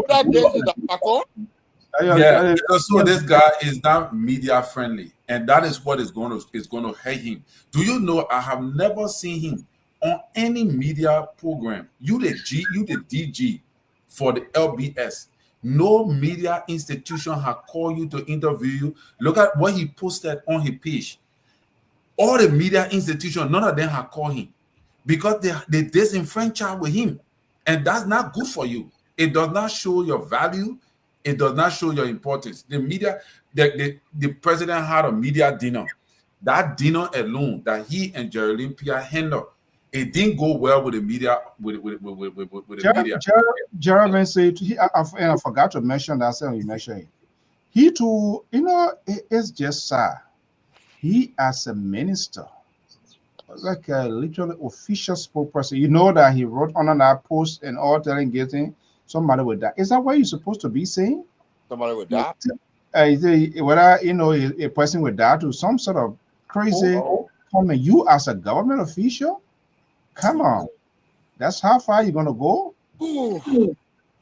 Anyway, go ahead, Keto, quickly before we get out of here. These people, they can get. Thank you. I'm so sorry that the labor left the show before and my. The labor having a miserable night tonight. But I saw you listening, so I'm gonna give him more pressure tonight. So you came, Mr. Labor. You brought up a vindictive old man to be our president that carry our nation the way it's going. God. And then you come here, you want us to praise him. But we see that even you admitted that things are not going on fine. You forget to know the God stop with this president. We didn't elect Mo Ali. We didn't elect Eugene Fagon. We didn't elect Jeremy Appeal. We didn't elect none of those people, the DA. We elected President Joseph Nyuambwaka to make the hard decision for our country. And if things are going bad in the country, we put it at his feet. We should fix it. We should fix it. What if he fire people? What if he call them to advise them? What kind of action he would take will help to make his government better and Liberian people better. His action should be positive, it should be swift, and it should be firm. And if he's going to do that, he's a failed leader. And we got to call it on. Nobody can come on the show and say we should praise the president. We didn't beg him to come to be president. He asked us. He told us he could do something. And that's the problem of our society. We put our leader on a pedestal, making it a little greater than in the country. So we think that they can get away with anything. He came to us and asked us to be our leader. He told us he can make it happen. He said, okay, we'll pay you the chance. And then we will come here and praise him if he's not delivering. That's a very sad thing. But look at the information arm of the government. We're talking about Eugene Fagon dancing and Jeremy Appeal. I was on this platform and I said the same thing. Jeremy Appeal is a very rude individual. I don't know how President Bwaka brought him to become an information minister, or maybe who's supposed to give information to our public about government achievement, government policy. This man are coming and insult people on the media. On media, he insult people, and the president will not even take action. When he denigrate media, people go to functions. Yesterday, they were going to sending people to videotape other people that were eating chicken. They were videotaping other people that were riding B-car, putting something on a car. The personal money were buying it for all of them. They had their own platform, amplifying it. Today, somebody do the same thing to you. You come and say, you're not going to invite the media anymore. You're the media not going to be friendly. You're supposed to be the media boss. And you talking that? This is how unprofessional this government is. From the president to the information in the mouth of the government. From the president to the mouth of the government. Thank you so unprofessional. much. Thank you. Let's see. Mose, let's hear you. Thank you so much. Yeah. Okay. Number one, the first thing I want to start with Gibson. I think that was totally uncalled for. And Mr. Saw, I am troubled by even airing it out, to air that, and to even have this length of time given to it, because we only validated his nonsense. And that man myself cannot have a conversation if I know that he thinks that way. Now, number two is that this is the Winter Carter and everybody else. who usually call on the show. We need to start campaigning. The campaign is over. Politics is over. We need to love our country and come up with some positive results, some positive solutions to our problems. If we continue to just bash people in government, when in fact the government is inclusive of three branches and the general population, the biggest form of government is the people. They elect the president. The other allegation with the president driving a $1 million car is for the office of the presidency. When Barker leaves, he's not taking that car with him. We need to secure, for security reason, you need to buy a car that is equipped to protect the head of the nation. And people need to stop being political when it comes to everything. We play too much politics. They're coming up with solutions. The drug issue, there are things that need to happen. This drug issue did not just start yesterday for them to blame this president, to go to this president to say he needs to take care of it. It's been around for a while. I remember in 2011 when that alert came up by the Secret Service here and the FBI that Liberia had become the haven for drug trafficking because the Colombians were going through Liberia. I went to Liberia 2013. One of the conversations I had with the DEA director himself was, how are you guys connected to Interpol and to the United States FBI? He told me they only have one officer from the U.S. there with them. I said, why is that? Is that enough? He didn't even know what to tell me. So when you take people who are incompetent and who doesn't know the position and you put them in there, those are some of the, I'm talking about Ellen administration 2013. Okay? So this drug thing is everybody's business. Everyone needs to play a role in making sure the businesses, the community, the faith-based organization, all these different communities. That's why I made reference to a group called the Youth Crime Watch of Liberia. They are still functionable. And the budget, you know, if the government does not have the budget, they cannot allocate the money for these areas. And that's when I asked the question, how many people pay taxes in the country to generate the kind of money to address some of these really, really pertinent issues like drug trafficking in our country? We don't have the money, but we can do the best. We know people who are in the area who can bear, who can collaborate with other folks to do that. And I'm just indulging. I just want to appeal to the government, or well, to the executive, to start looking outside the box at people who can come in and help in some of these conditions and situations. They're not coming to take a job from you, folks. You're going to keep your job. There's some of us who want to come and just help our nation. We don't want your job. Okay. All right. Yeah, I mean, yeah, guys, thank you. I mean, we always said that here. We all want our president. We want the country to succeed, because the better the country becomes, the better it will be for all of us.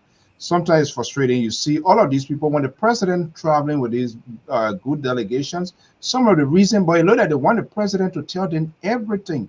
When you coming on a trip like this and you're bringing all of these people from different agencies of government, that's another way of you meeting your counterpart here and kind of create a connection with them, and have a conversation what they kind of help you need. But when they come, they don't, everything they leave it with the president. Like, even after this whole summit here, what was said to the foreign press from the communication people, we don't know. So they just leave it with the president. And so when they leave it with the president, and we're not seeing what should be happening as a traditional thing naturally that should be going on, then we'll come to the president. But that's how it is. I hope that we want them to take a strategic approach to this issue, because when you ask any of those people right now, even the Minister of Information, even the DEA, people in the healthy, different professional, how many really disadvantaged people, how many addicted people, what category? Nobody will tell you. So they need to get out there, take a comprehensive tour in the country, because before you can even get help from people in the West, they need to have the data. They need to have a complete, clear-cut idea the kind of people they're going to be dealing with. You know, Monrovia is not Liberia alone.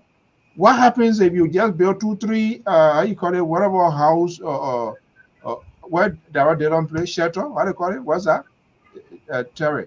Rehabilitation. Rehabilitation. If you build 1, 2, or 9, do you think you're going to solve the problem? What happens to Sano? What happens to Maryland? What happens to Nimba? What happens to Greenville? So what we are saying, what we are saying, government needs to take a national approach. There's a National Rehabilitation Commission. Why funds are not allocated? We used to have this Catherine Remill. It's not there again. Are they not aware after war people were not properly demobilized? People were not properly integrated. They don't know after war the things that come, the aftermath of a war is more than even the physical gun that can be firing. Trauma. It comes to these drugs and all of that, trauma and all of that. Yes. People that are hallucinating, walking all in the streets, schizophrenia and all of those kind of things going in their head. And we just say they are crazy people. Do you think that gentleman, and, you know, people get a way of just interpreting, not knowing other people's story. Somebody that is actually working, going to the University of Liberia, or because they're a woman, sonny, do you think it's just a normal thing? Not everybody that you see work with her, they are just up there. You don't know. The nerves are beating with different things. But until government can put a sustainable program, the reason some of us found against Darrow something because it's not sustainable. When Darrow no longer senator, he will not do anything, and no government can even lay us out with him. There should be a national government approach. That Better Yara Center there, where is still open. I don't know what they're doing there. That could be like a training or something camp. How many people were rescued on that day? People that were in the street. How many people ambulance pick up to say, yeah, we're taking the 1 or 2 person here. They need some sort of help, mental health. How many person? No. But we used to putting it back on our back and shouting and chanting. This is what the politician likes, because the more you are down, it elevates them. They want you to be opening car doors for them. They want you to hold their grip. And our people, they are mean. They mean. That's why all the things you see happening to me is just about themselves. They are very, very mean. You know, so it's a very serious problem. So when we are having this conversation, it's not because we are against somebody, we are against a government. No. But these are all liability that comes on the government, and it becomes a problem. These people, they lie, they don't say the truth. All they do, they scam people when they come, they do it. And the media has a responsibility. And so when the media fails to create the conversation, when the media, giant empire media, takes position that disadvantage other people tell their narrative, then that brings problem to the society. And that's why we are happy to. So let me ask you one question, please. You the media. The show finished. That was for yeah, but this is outside the show now. What is the function of the Minister of Information? The what? The function of the Ministry of Information. Well, the Ministry of Information is a very, very important. What is the? This speaks for the government. All official. The government of the Republic of Liberia, all communication, but they are in twofold. But the executive, to be precise. But what? He said the Ministry of Information. Yeah. All releases, but it's in twofold. But one of the reasons now too, now it's very difficult to really put it in a square box here, because in our recent government nowadays, they can turn that thing that they close to the executive when they wake up, they make statement. That shouldn't be. This is why you see that people here, they don't have Ministry of Information. They have press secretary. You see it? See, you're going where I'm looking for. That's why I asked the question. Every department that makes up the executive has a press code. The Minister of Justice has a press code. That's true. In the office.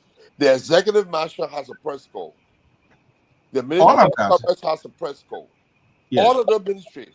So what government are they speaking for? So yeah. You know, it has to be scrutinized. It has to be centralized. Those people you are talking about, like these ministry agencies, they get press and public affairs director. Exactly. Part of that is to give releases coming from those agencies, that maybe the Ministry of planning or commerce, the press and public affairs, that coordinate the flow of information for senior minister to this director within the cycle.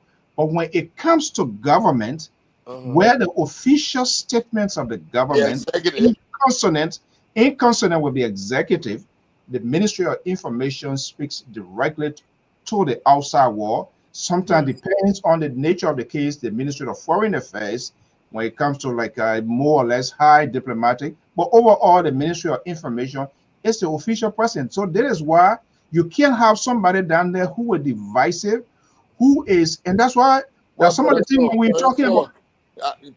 The reason why I ask this question, because I'm going somewhere with it. I don't know any other country that has a Ministry of Information and just to represent the government and have the different branches, the different press code. No, but you know, when you say different press code, because for me, if the executive mansion has a statement, it comes from the executive mansion press. When the Ministry of Commerce has a conversation, why does it need to go to a third party to be broadcast? It's not a third party. That's what I'm saying. All of these. Now the function. Do you think we really need a Ministry of Information? Well, because it used to be called. Ministry of Information is needed. We used to call. They used to call Information and Tourism, right? Yeah, culture and tourism. Culture. And, culture. I understand the culture and tourism now coming from the Ministry of Information. Except few, other side not being worked. But the reason they have press and public affairs, they have internal memos coming out from these places. You're not going to take it to the Ministry of Information. The only reason why I ask the question is that our country needs to begin to evolve like everybody else. When that ministry was so I see where you're going. How you gonna corroborate all the information from various ministries? Because the people give their individual information anyway. Anybody get on the just call the press.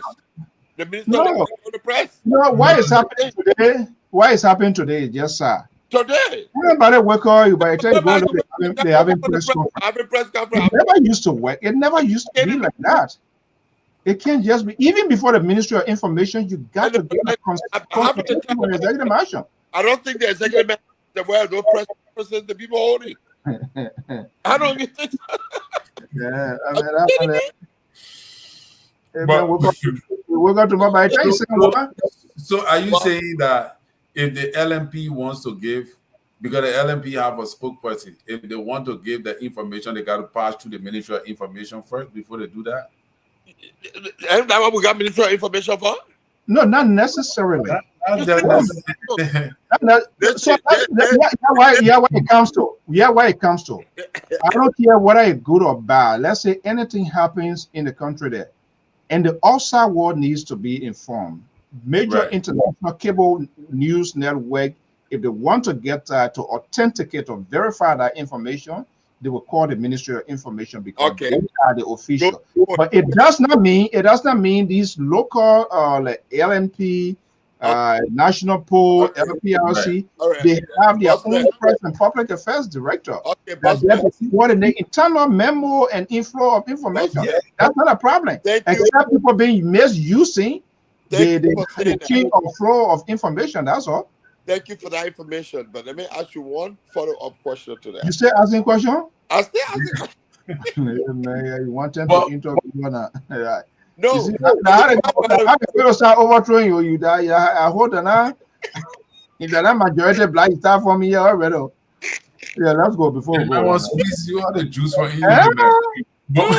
That question you will keep going, boss man. But Mr. So, I also want to import. Let me say this. Okay. Go ahead. Since when was the last time you heard any information from Liberia on the AP? Associated Press. Now, you see, the Associated Press. I mean, Associated Press. None of these people carry news from Liberia. No, let me just tell you now, how it works.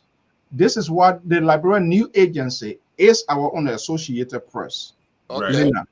Lina is the major hub on the Ministry of Information. Okay. That's our own Associated Press, like Washington Post, our own Washington Post, New York Times, Guardian, all that.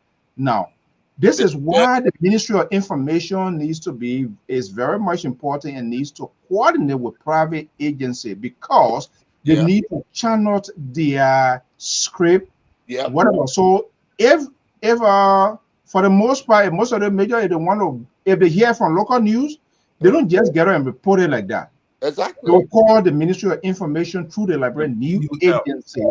PUL, that's a different thing. Not just a press union or whatever, so that's a different thing. I understand. But that's why Lina can. What? What was the last major issue for Liberia? It depends. When you say major, I mean the protest. It was Deutsche Welle carry a. Other major what? Who? During the protest, the other Radio Deutsche Welle. You said Akazilla? Radio Deutsche Welle. It's a major. So Lina do not fall under the PUL? No. Lina is under the Ministry of Information. Well, thanks for the education. Yeah, Lina agency, but it's all now just everything. Just everybody blowing their own. Everybody do their OT. Everybody blowing that. But that's a very. Because what Numbers law. When Numbers law, the late Numbers law, they were giving Helen hard time, but Helen knew the power, the strength of media. Yeah. So quick, they just call number and say, "Oh, my man can," and that's how they resettle him.